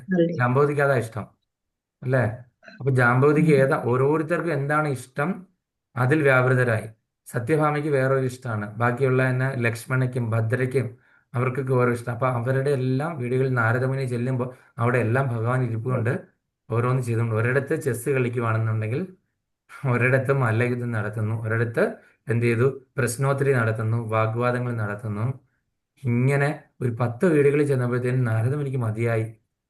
ഞാനില്ലേ, നീ ഇവിടെ നില്ലേ എന്ന് പറഞ്ഞിട്ട് നാരദമുനി വിട്ടു. ഓരോ സ്ഥലത്തും ചെല്ലുമ്പോൾ ആ മഹർഷി നാരദമുനെ വന്നാലും കയറിയിരുന്നാലും എന്നിട്ട് ഭഗവാൻ ആ ഒരു അവിടെ ചെയ്തുകൊണ്ടിരുന്ന എന്താ ലീലയാണ് കണ്ടിന്യൂ ചെയ്യുക. നാരദമുനി കണ്ടുകൊണ്ടിരിക്കുക. ഇങ്ങനെ നാരദമുനി നോക്കിയിരുന്ന നാരദമുനിക്ക് എല്ലാം മാൻഡിലെല്ലാം വിട്ടുപോയി. അദ്ദേഹം 10 വീട് കഴിഞ്ഞും അദ്ദേഹം സ്ഥലം വിട്ടു. ഇതെല്ലാം കൂടെ കാണാനും താങ്ങാനുള്ള കരുത്ത് ഇല്ല. ഇത് 16,108 വീടുകളിൽ കയറുക. നാരദമുനിയുടെ അവസ്ഥ എന്തായിരുന്നേനെ. അപ്പം നമ്മൾ ഈ പറഞ്ഞ് കളിയാക്കുന്ന ആൾക്കാരോട് പറയണം, കളിയാക്കുന്ന ആൾക്കാരോട് ഈ ഓരോ സ്ഥലത്തും ഓരോരോ ലീലകളാടാൻ അത്രയും സമയം അത്രയും പേരുടെ കൂടെ ഒരേ സമയം കാണാനായിട്ട് ഭഗവാനല്ലാതെ ഒരാൾക്കും സാധ്യമല്ല എന്നുള്ളൊരു കാര്യം നമ്മൾ ഈ പറയുന്ന കളിയാക്കുന്ന അപമാനിക്കുന്ന ആൾക്കാരോട് പറയണം. പക്ഷെ അങ്ങനെയൊന്നും പറഞ്ഞിട്ട് ഇക്കാലത്തെ ആൾക്കാരൊന്നും ചെവിക്കൊള്ളില്ല. ഓരോരുത്തർ അവിശ്വാസികളായ ആൾക്കാർക്ക് പറഞ്ഞാൽ നമുക്ക് ആൻസർ തന്നെ പറയാൻ പറ്റത്തില്ല. നമുക്ക് വാദിച്ച് തന്നെ ജയിക്കാൻ പറ്റത്തില്ല. ഭയങ്കര മോശമായിട്ടാണ് പറയുന്നത്. നമുക്ക് പറഞ്ഞ് നമ്മൾ ജയിക്കാനുള്ള നോളജ്. അല്ല, പറയുന്നതിനിടയ്ക്ക് പറയുമല്ലോ, നമ്മുടെ സാക്ഷി പ്രഭു വിളിച്ചു പറഞ്ഞു ഇവിടെ, പിന്നെ തിരുവല്ലയിലെ അധിയന്ത്രി പ്രഭുവിനോട് വിളിച്ചു പറഞ്ഞു ഇവിടെ ഹരിപ്പാട്ടും കായംകുളത്തും നിർബന്ധമായിട്ട് ഓരോ നാമകെട്ട വേണം. അപ്പൊ അങ്ങനെ ഇന്ന് അവിടുന്ന് വിളിച്ചു പറഞ്ഞിട്ട് ഞാനും കൂടെ ചെന്ന് നോക്കാനായിട്ട്. അപ്പൊ നമ്മുടെ വീടിന്റെ ഒരു 2 വീട് 3 വീട് അപ്പുറത്ത് ഒരു 10-20 സെന്റ് സ്ഥലം കൊടുക്കാനുണ്ട്. പഞ്ചായത്ത് റോഡുണ്ട്, നല്ല വഴിയും കാര്യങ്ങളും ഒക്കെ ഉണ്ട്.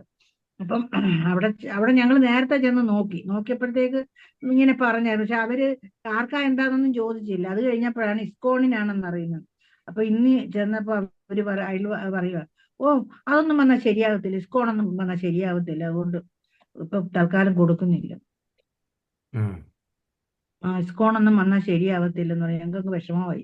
പിന്നെ വേറെ എല്ലായിടം പോയി നോക്കിയിട്ടുണ്ട്, ഒരു വീട് പോയി നോക്കിയിട്ടുണ്ട്, നങ്ങിയാറുകുളങ്ങര കവലയില്. ഇനി അദ്ദേഹം കൂടെ വന്ന് നോക്കിക്കഴിഞ്ഞ് ചിലപ്പോ വാടകയ്ക്കാ, തൽക്കാലം വാടകയ്ക്ക്, പിന്നെ എന്തെങ്കിലും ചെയ്യും എന്ന് പറഞ്ഞു. അല്ല, അന്നേരം അവര് പറഞ്ഞ വാചകം ഇത്, ഭാര്യയും ഭർത്താവും മാത്രമേ ഉള്ളൂ. അവരുടെ തൊട്ടിപ്പുറത്ത് വന്നു കഴിഞ്ഞാൽ എത്ര നല്ലതാ. എപ്പോഴും നാമജപവും അത് നാമകെട്ട വന്നാൽ എന്തെങ്കിലും ആരെങ്കിലും ഒക്കെ കാണും എപ്പോഴും. അപ്പൊ അവര് ഇതാണ് പറയോ നമ്മുടെ ഇസ്കോൺ ആൾക്കാരുടെ വന്നാൽ അവസ്ഥ. ശരിയാവത്തില്ല, ആൾക്കാരുടെ അവസ്ഥ ശരിയാവത്തില്ല.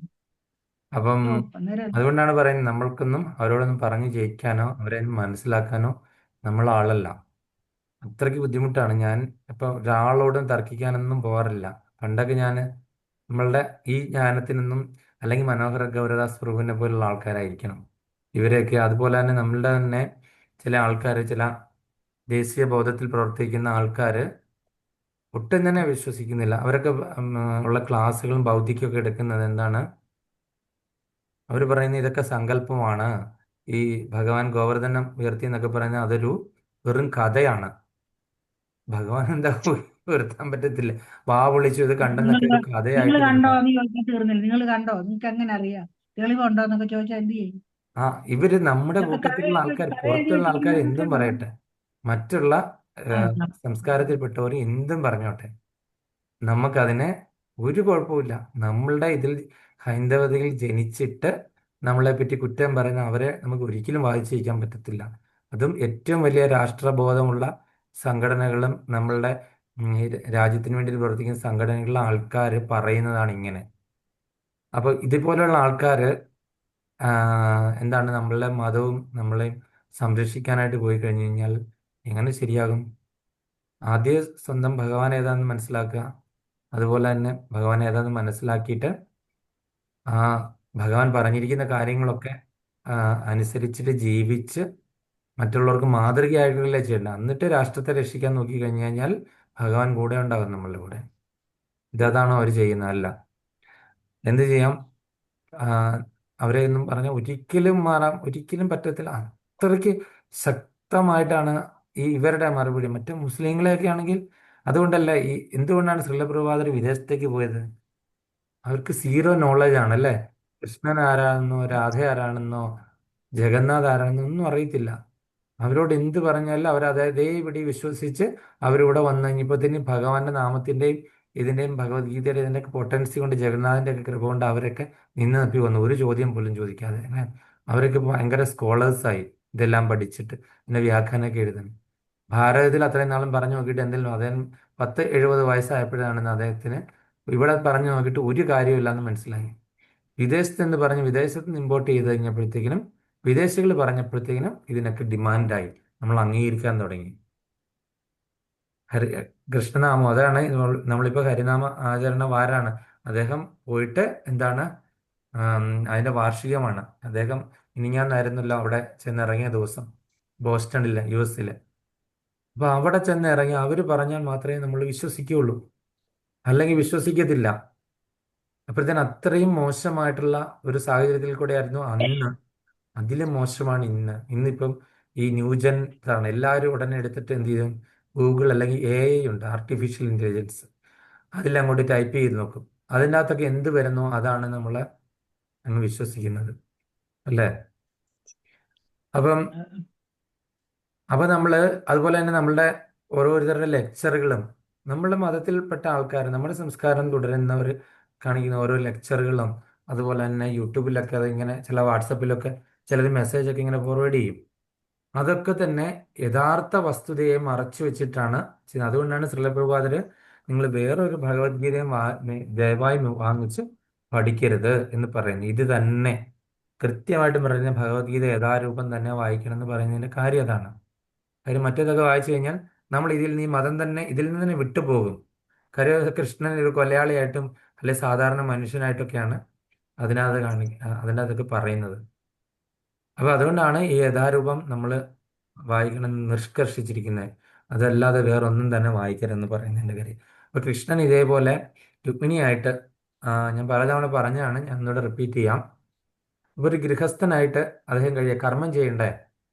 കർമ്മം ചെയ്തപ്പോൾ ആദ്യത്തെ 10 വർഷം എന്താണ്, കുട്ടികളില്ലായിരുന്നു ഇവർക്ക്. അപ്പോൾ കുട്ടികളില്ലാത്ത ആ ഒരു ദുഃഖം അനുഭവിച്ചു കൃഷ്ണനും രുക്മിണി ദേവി. അപ്പോൾ അങ്ങനെ വിഷമിച്ചിരിക്കുമ്പോൾ എന്ത് ചെയ്തു, മഹാദേവനെ പ്രാർത്ഥിക്കാൻ പറഞ്ഞു. അങ്ങനെ മഹാദേവനെ പ്രാർത്ഥിച്ചു കഴിഞ്ഞപ്പോഴത്തേക്കിനും മഹാദേവൻ ഒരു ഉണ്ണിയെ കൊണ്ടുപോയി കൊടുത്തു. ആ ഉണ്ണി ആരായിരുന്നു?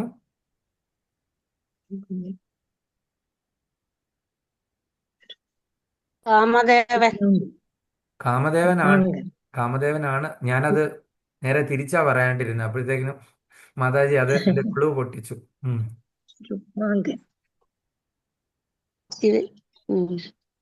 പ്രദ്യുമ്നൻ. പ്രദ്യുമ്നനാണ് ഉണ്ടായ ഉണ്ണി. ആ പ്രദ്യുമ്നൻ ആരായിരുന്നു? കാമദേവൻ. ആരാൽ ഇല്ലാതാക്കപ്പെട്ട കാമദേവൻ? മഹാദേവനാൽ തൃക്കണ്ണ് തുറന്ന് ഭസ്മമായി ചാരമായി അതിനെ എന്ത് ചെയ്തു? ഭഗവാൻ എന്ത് ചെയ്തു? പുത്രനായി ഈ ജന്മത്തിൽ. അങ്ങനെയാണ് പിന്നെ തിരിച്ച് രതിദേവിയുടെ അടുത്തേക്ക് പോകുന്നത്. രതിദേവി മാതാജി അല്ല, കാമദേവൻ രതിദേവി മാതാജി.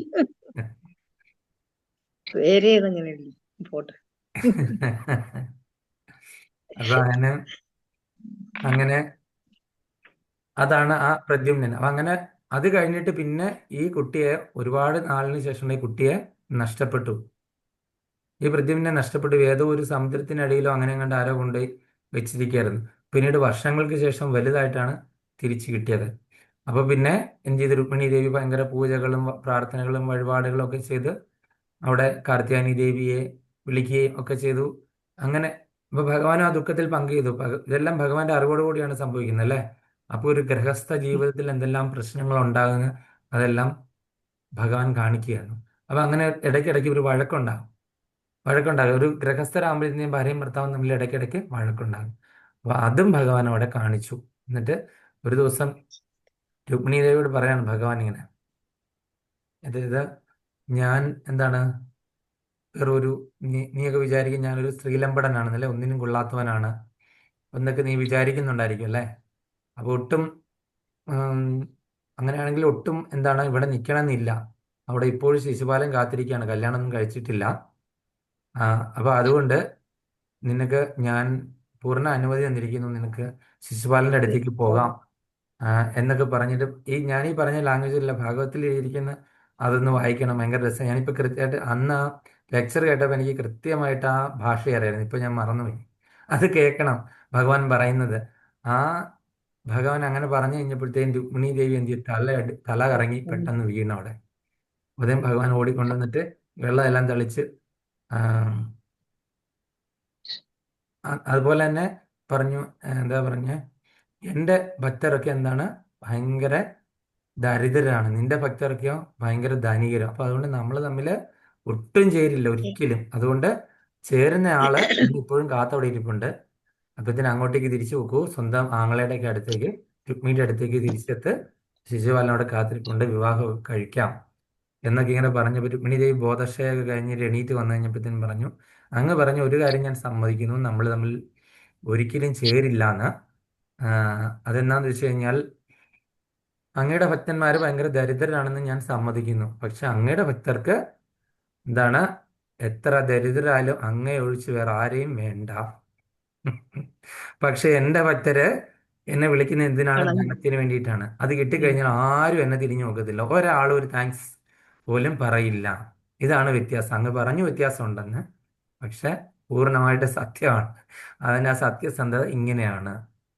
ആരും ഒരിക്കലും ലക്ഷ്മി ദേവിയെ ഒരാളും, പണപ്പെട്ട എത്ര പേര് ലക്ഷ്മി ദേവിയെ വിളിച്ച് നന്ദി പറയും? നമുക്കറിയാം ലക്ഷ്മി ദേവി അസ്ഥിരയാണ്, ഒരു സ്ഥലത്ത് സ്ഥിരമായിട്ട് നിൽക്കത്തില്ല. ലക്ഷ്മി ചഞ്ചലയാണ്, അല്ലേ? എന്നിരുന്നാലും ഇതൊന്നും അറിയാതെ പണത്തിന്റെ കൊഴുപ്പിൽ കിടന്ന് എന്ത് ചെയ്തു? ലക്ഷ്മി ദേവിയുടെ കൃപ കൊണ്ടാണ് ഈ പണം മുഴുവൻ, ഐശ്വര്യവും സമ്പത്തും എല്ലാം നിൽക്കുന്നത്. ലക്ഷ്മി അങ്ങ് പോയി കഴിഞ്ഞു കഴിഞ്ഞാലോ, എത്രയോ ധനികർക്ക് ലക്ഷ്മി ഒഴിഞ്ഞു പോയപ്പോൾ അവസ്ഥ നമ്മൾ കണ്ടിട്ടുണ്ട്, അല്ലേ?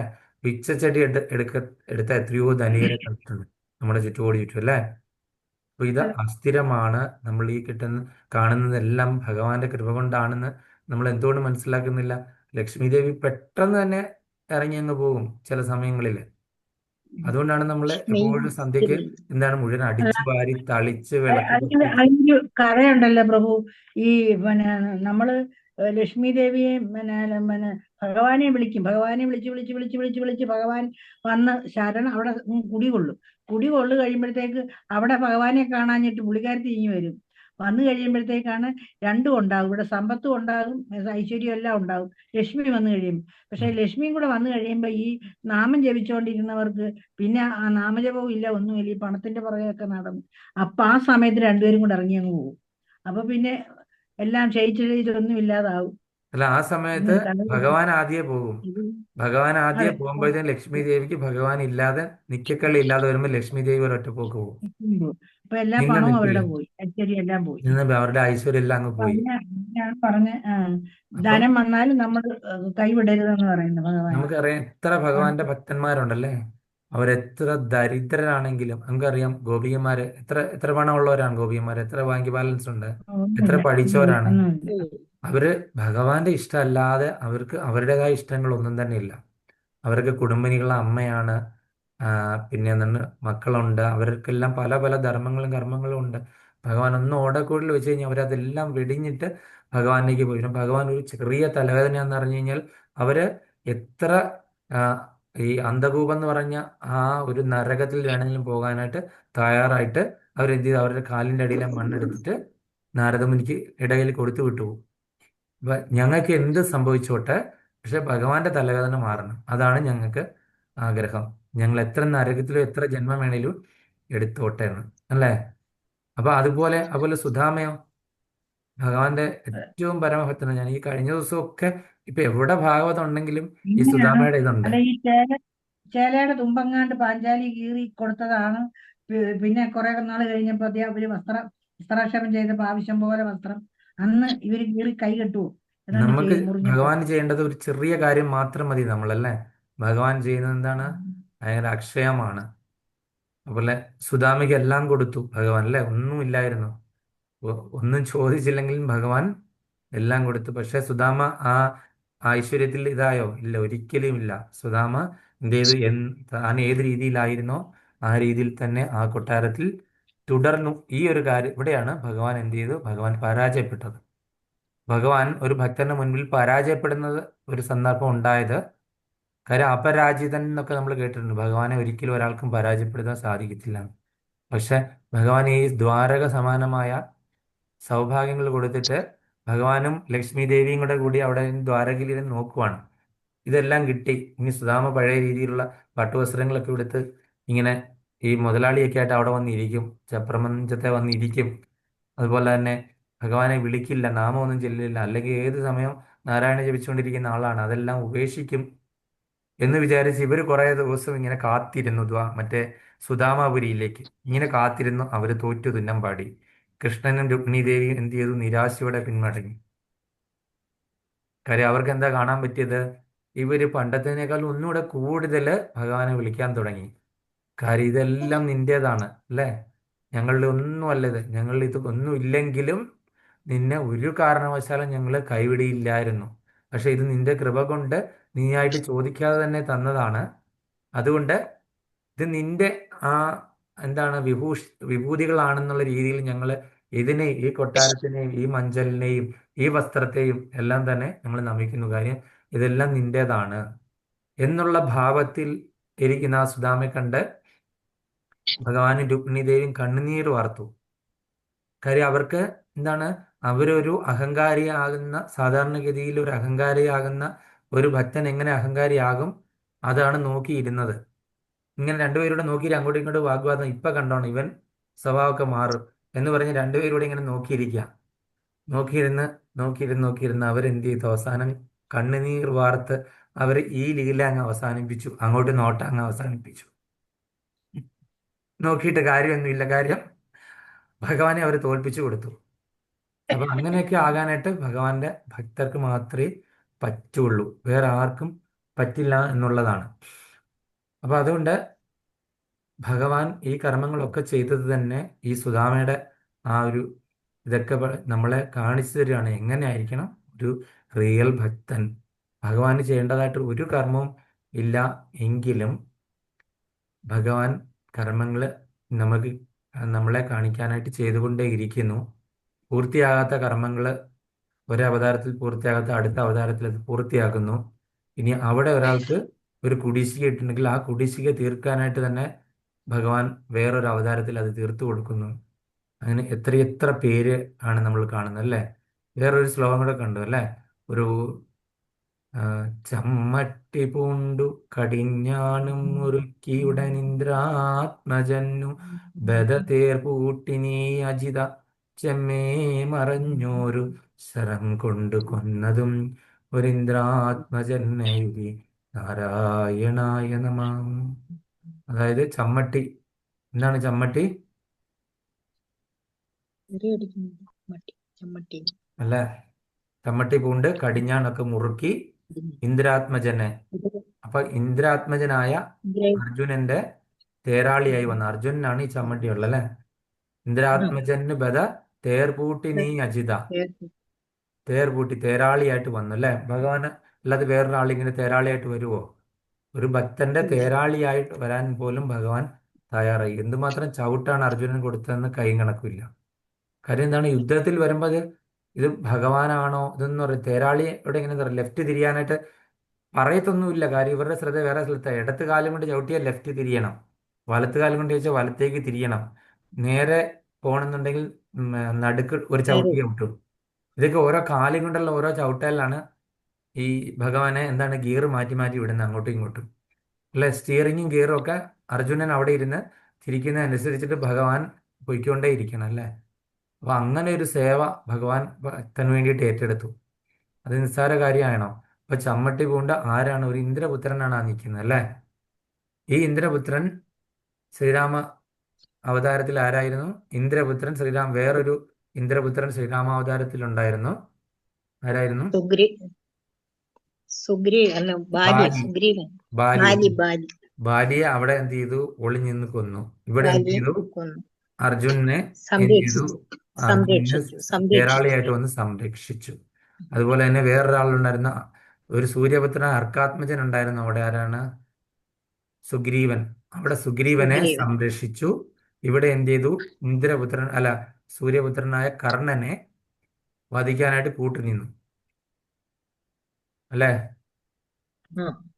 കർണനെ ഭയങ്കര ധർമ്മിഷ്ഠനാന്നൊക്കെ പറഞ്ഞിട്ട് നമ്മളെ കുറേ എന്ത് ചെയ്തു? സാഹിത്യകാരന്മാരൊക്കെ, ഇടത്ത് സാഹിത്യകാരന്മാരൊക്കെ എഴുതി തട്ടിവിട്ട് ഭയങ്കര വലിയ കുറേ സീരിയലുകളും അത് ഇതുമെല്ലാം കർണനെയും ദുര്യോധനെയും ഒക്കെ ഭയങ്കരമായിട്ട് പൊക്കിയടിച്ചിട്ട് കുറേ എം ടിയെ പോലെയുള്ള, പിന്നെ അഴീക്കോടനോ ഇങ്ങനെയുള്ള കുറേ പേരൊക്കെ എഴുതി വിക്കലമാക്കുന്നുണ്ട് മഹാഭാരതത്തെ.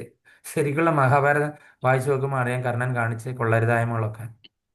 അപ്പം അങ്ങനെ ആ കർണനെ എന്ത് ചെയ്തു? ഇവിടെ വധിക്കാനായിട്ട് കൂട്ടുനിന്നു ഭഗവാൻ. വധിക്കാൻ കൂട്ടുനിന്ന ഭഗവാൻ അവിടെ കൃത്യമായിട്ടും ആ മഹാഭാരതം വായിക്കുന്നവർക്ക് മനസ്സിലാകും കർണനോട് കർണൻ ചെയ്ത പാപങ്ങളെല്ലാം ഒന്നടങ്കം ഭഗവാനോട് പറയുന്നുണ്ട് നീ ഇന്ന ഇന്ന കാര്യങ്ങൾ ചെയ്തു.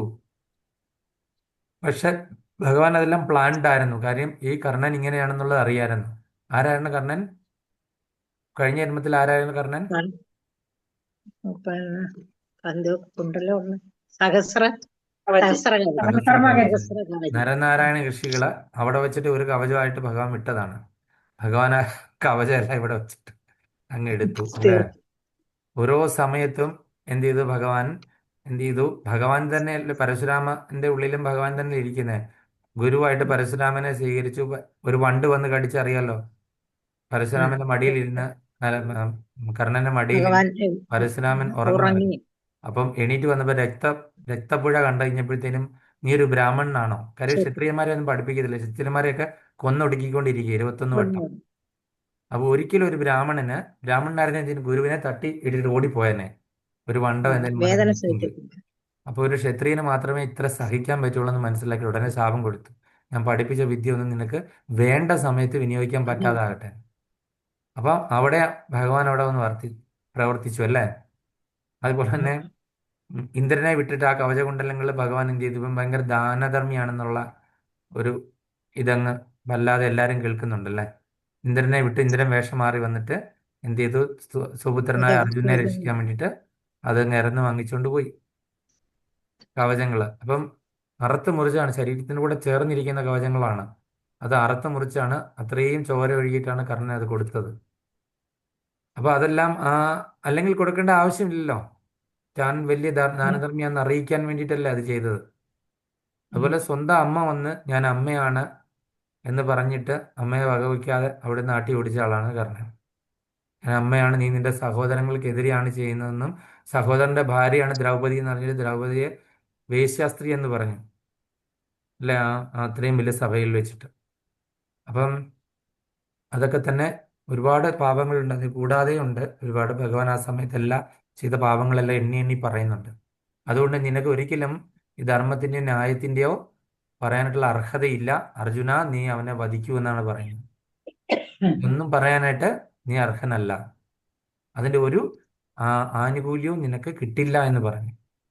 ഓക്കെ, ഇനി അടുത്ത ശ്ലോകം 24-ാമത്തെ രതിദേവി മാതാജി ഒന്ന് 3 പ്രാവശ്യം വായിച്ച് അതിൻ്റെ അർത്ഥവും ഭാവാർത്ഥവും എല്ലാം ഒന്ന് വായിച്ച് നിർത്തി.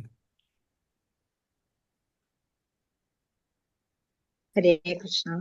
ശ്രീമദ് ഭഗവത്ഗീത യഥാരൂപം. ശ്ലോകം അധ്യായം 3 കർമ്മയോഗം. ശ്ലോകം 24.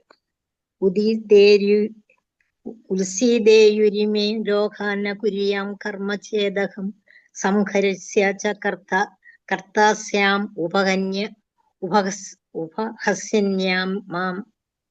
ഉപഹസ്യന്യാമിമാ പ്രജ. ഉത്സീദേയുരിമേ ലോകാന കുര്യാം കർമ്മചേദകം സംഹരസ്യ ച കർത്താസ്യാം ഉപഹസ്യന്യാമിമാ പ്രജ.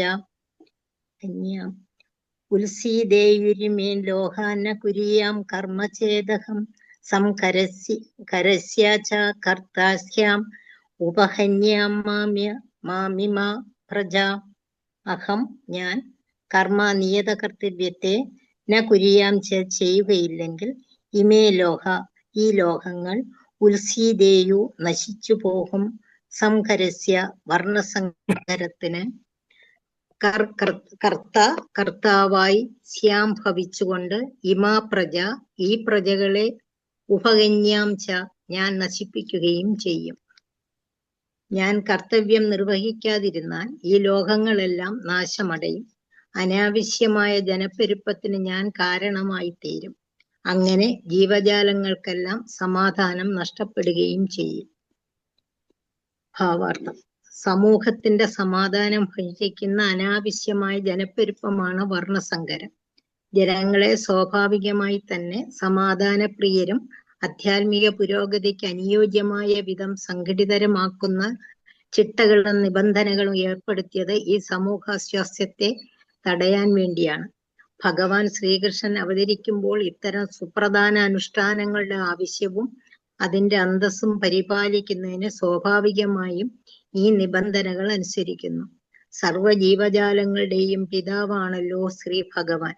നേരിട്ടല്ലെങ്കിൽ കൂടി ആ ജീവകോടികൾ വഴിപിഴച്ചു പോകുന്നതിന്റെ ഉത്തരവാദിത്വം അദ്ദേഹത്തിനുണ്ട്.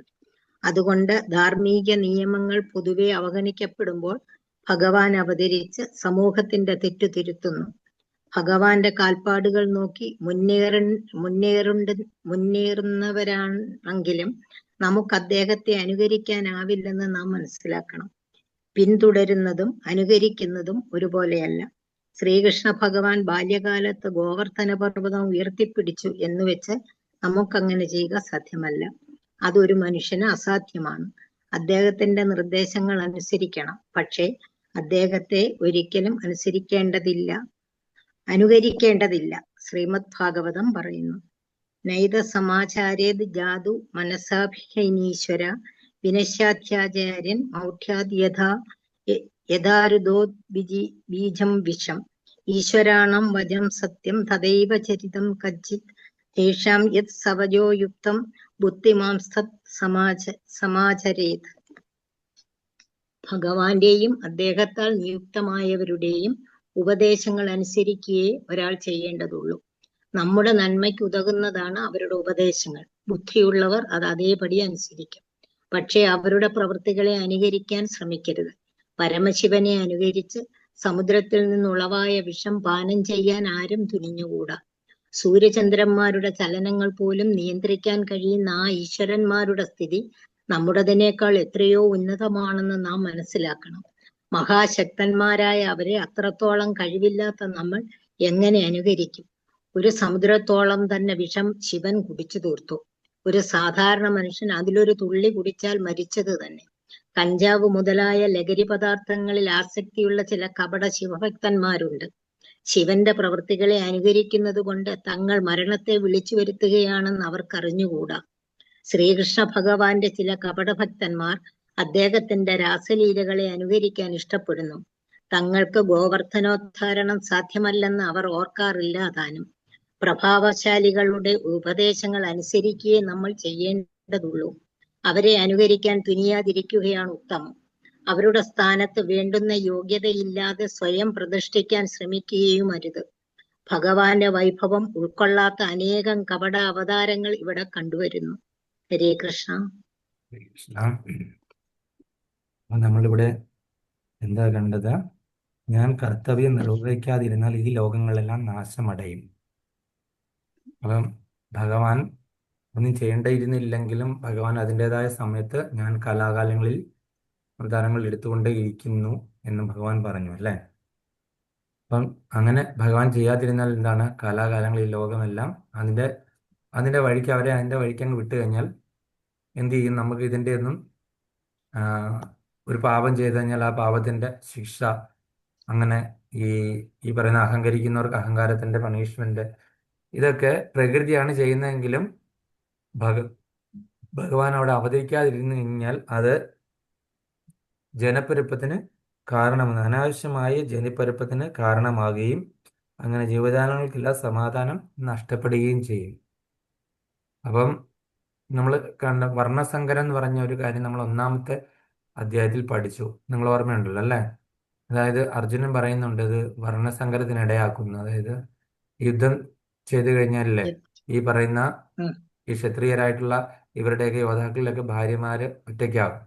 അപ്പൊ എന്ത് ചെയ്യും? മറ്റുള്ള ആൾക്കാരെല്ലാവരും വഴി പിഴപ്പിക്കും ഇവർ വിധവകളായിട്ട് ജീവിച്ച് കഴിയുമ്പോൾ അവരെല്ലാം വഴി പിഴയ്ക്കും. അപ്പോഴത്തേനുണ്ടാകുന്ന സന്താനങ്ങൾ, അച്ഛനില്ലാതെ കുറെ സന്താനങ്ങളുണ്ടാകും. അപ്പം പലരും പല തരത്തിലുള്ള ആൾക്കാർ, ഇപ്പൊ ബ്രാഹ്മണരാകാം, ക്ഷത്രിയരാകാം, വൈശ്യരാകാം, ശൂദ്രരാകാം, അങ്ങനെ പല രീതിയിലുള്ള ആൾക്കാരുടെ പുത്രന്മാരുണ്ടായി. അവർക്ക് എന്താണ്? ഈ പിതാവാണല്ലോ ഒരു ആളെ ധർമ്മം പഠിപ്പിക്കുന്നത്, അല്ലേ? ഇപ്പൊ ഒരു ക്ഷത്രിയനായ ഒരു പിതാവും ബ്രാഹ്മണനായ പിതാവും അല്ലെങ്കിൽ വൈശ്യനായ പിതാവ് ശൂദ്രനായ പിതാവിന് അവർക്കൊരു ഇത് കാണുമല്ലോ, എന്നെ മക്കൾ ഉണ്ടായി കഴിഞ്ഞു കഴിഞ്ഞാൽ അവരെ ഇന്ന ഒരു ഗുരുവിന്റെ അടുത്ത് വിടണം, അങ്ങനെ പഠിപ്പിക്കണം, അവരുടെ ധർമ്മം, അവരുടേതായ രീതിയിലുള്ള ലെവലിലുള്ള കാര്യങ്ങൾ എല്ലാവരും ചെയ്യുമല്ലോ. ഏത് പിതാവാണെങ്കിലും ചെയ്യണം എന്നാണല്ലോ നമ്മളെ പഠിപ്പിക്കുന്നത്, അല്ലേ? ഇങ്ങനെ പിതാവില്ലാതെ ഉണ്ടാകുന്ന കുട്ടികളുടെ കാര്യം ഒന്ന് ആലോചിച്ച് നോക്കിയേ. ഏതെങ്കിലും ഒരു ധർമ്മത്തിൽ നിന്നുള്ളതായിരിക്കും, അല്ലെ, ആ വിത്ത് ഉണ്ടാകുന്നത്. അപ്പം ഇവിടെ വന്ന അമ്മയെ കൊണ്ട് എന്ത് സാധിക്കും?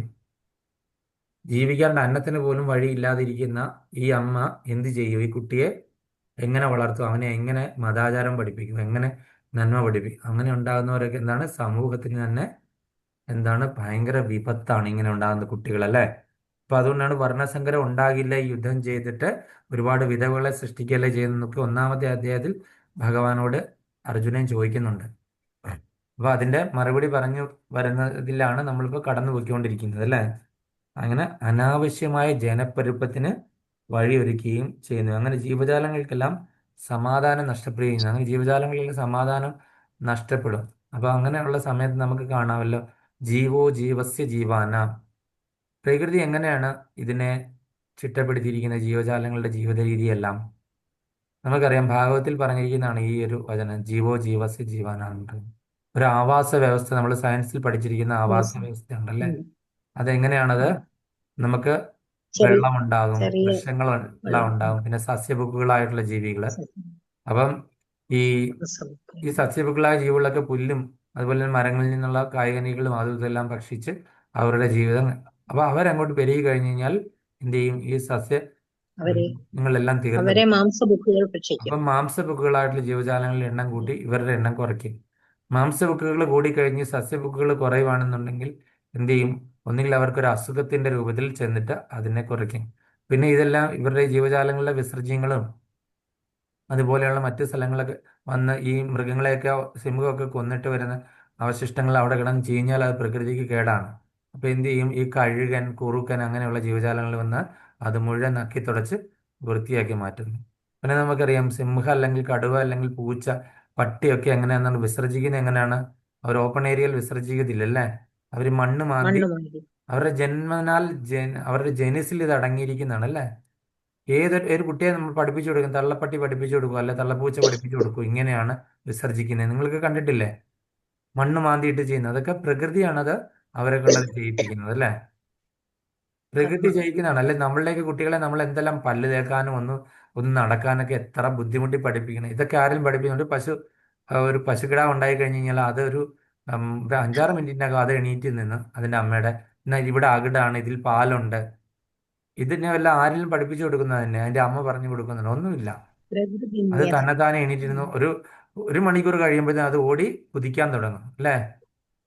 അപ്പം ഇതൊക്കെ തന്നെ പ്രകൃതിയുടെ കാര്യങ്ങളാണ്. അതുപോലെ തന്നെ ഈ ഈ പറയുന്ന പ്രകൃതി പശു നിയത പോലെയുള്ള ധർമ്മം. ഈ ഈ സത്വഗുണത്തിലുള്ള ജീവികളുടെ വിസർജ്യങ്ങളൊക്കെ തന്നെ അത് വളരെ ശുദ്ധമാണ്. അത് മറ്റു പല കാര്യങ്ങൾക്ക് ഉപയോഗിക്കുന്നുണ്ട്. ഈവൻ അത് പ്രകൃതിയിൽ കിടന്നാലും അത് വളമായി മാറുകയാണ് ചെയ്യുന്നതല്ലേ. മാംസബുക്കുകളുടെ ഒക്കെ തന്നെ ഈ കാക്ക, കഴുകൻ അങ്ങനെയൊക്കെ ഉള്ളത് വന്ന് അത് ആ വിസർജ്യങ്ങളെല്ലാം കൊത്തി അത് ആ, അവിടുന്ന് തീരുന്നു. അല്ലെങ്കിൽ പന്നി അങ്ങനെയൊക്കെയുള്ള ജീവജാലങ്ങൾ വന്ന് അതിനെ തിന്നു തീർക്കുന്നു. അപ്പം പ്രകൃതി ഏതൊക്കെ രീതിയിലാണെങ്കിലും അതിനെ മാനേജ് ചെയ്തുകൊണ്ടിരിക്കുക അതിൻ്റെ കാര്യം. അല്ലെങ്കിൽ ഒരു സുനാമി വരിക, അല്ലെങ്കിൽ എന്ത് ചെയ്യുക, ഈ മറ്റേ പ്രകൃതിക്ഷോഭം. വൈറസിനെ, എന്താ വൈറസ്, കൊറോണ പോലത്തെ ഒരു വൈറസിനെ ഇറക്കി വിടുക. ഉം. അപ്പം ഈ അമിതമായിട്ട് അതുപോലെ തന്നെ കുന്നുകളെല്ലാം നമ്മളിപ്പോൾ നിരത്തി നിരത്തി പ്രകൃതി നിയത സംവരണമാക്കിക്കൊണ്ട് കർമ്മങ്ങളിൽ അപ്പോൾ ഉരുൾപൊട്ടല് പ്രകൃതിക്ഷോഭങ്ങളാൽ നിയന്ത്രിക്കപ്പെടാം അല്ലേ? ഉരുൾപൊട്ടല് അങ്ങനെയാണ് പറയുന്നത്. പ്രകൃതിക്ഷോഭങ്ങളൊക്കെ വന്നിട്ട് ഭയങ്കരമായിട്ടുള്ള പ്രളയം ഇതൊക്കെ വരുത്തിയിട്ട് പ്രകൃതി എന്ത് ചെയ്യും, അമിതമായിട്ട് ഈ ജീവജാലങ്ങൾ കൂടുമ്പോൾ അത് കുറയ്ക്കാനായിട്ട് ശ്രമിക്കും. പ്രകൃതിയൊക്കെ ഇത് ചെയ്തുകൊണ്ടേയിരിക്കും. പ്രകൃതിയുടെ തൊഴിൽ ഒരു ശാസ്ത്രജ്ഞനോ സയൻസിനോ എത്ര വർഷം കഴിഞ്ഞാൽ ഈ പ്രകൃതി ശക്തികൾക്കെതിരെ ഒന്നും ചെയ്യാൻ പറ്റത്തില്ല.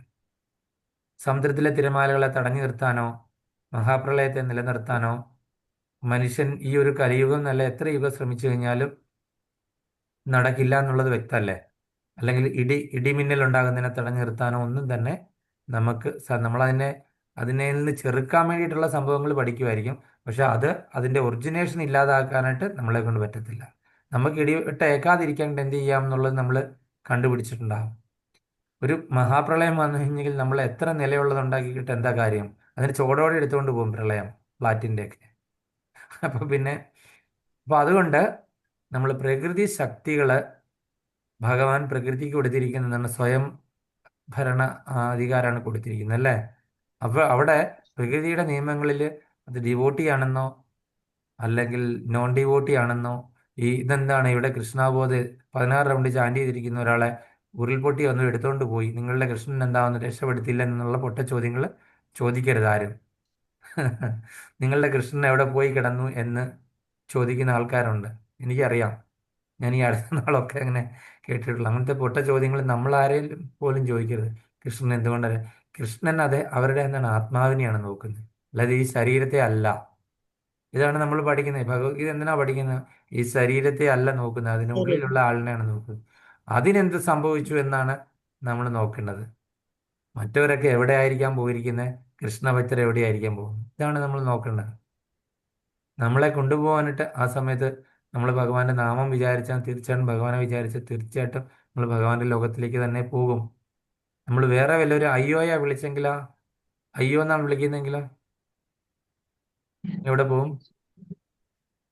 ഭാര്യയെ വിളിച്ചു കഴിഞ്ഞാൽ ഭർത്താവ് തീർച്ചയായിട്ടും വന്നിരിക്കും. കാലന്റെ കാലന്റെ അമ്മ. യമന്റെ ഭാര്യയുടെ അടുത്തോട്ട് പോകും. ഭാര്യയെ വിളിച്ചാൽ ഭർത്താവ് തീർച്ചയായിട്ടും വരും. ഇത് ആരാണ്? വരും.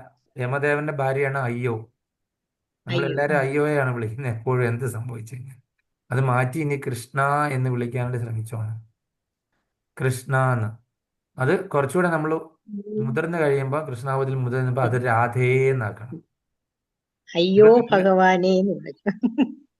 രാധേ എന്നാക്കണം. കാര്യം രാധെ വിളിച്ചു കഴിഞ്ഞാൽ, കൃഷ്ണനെ വിളിച്ചു കഴിഞ്ഞാൽ ചിലപ്പോൾ കൃഷ്ണൻ കൃഷ്ണൻ വരത്തില്ല വരും. എന്നാണ് പറയുന്നത്.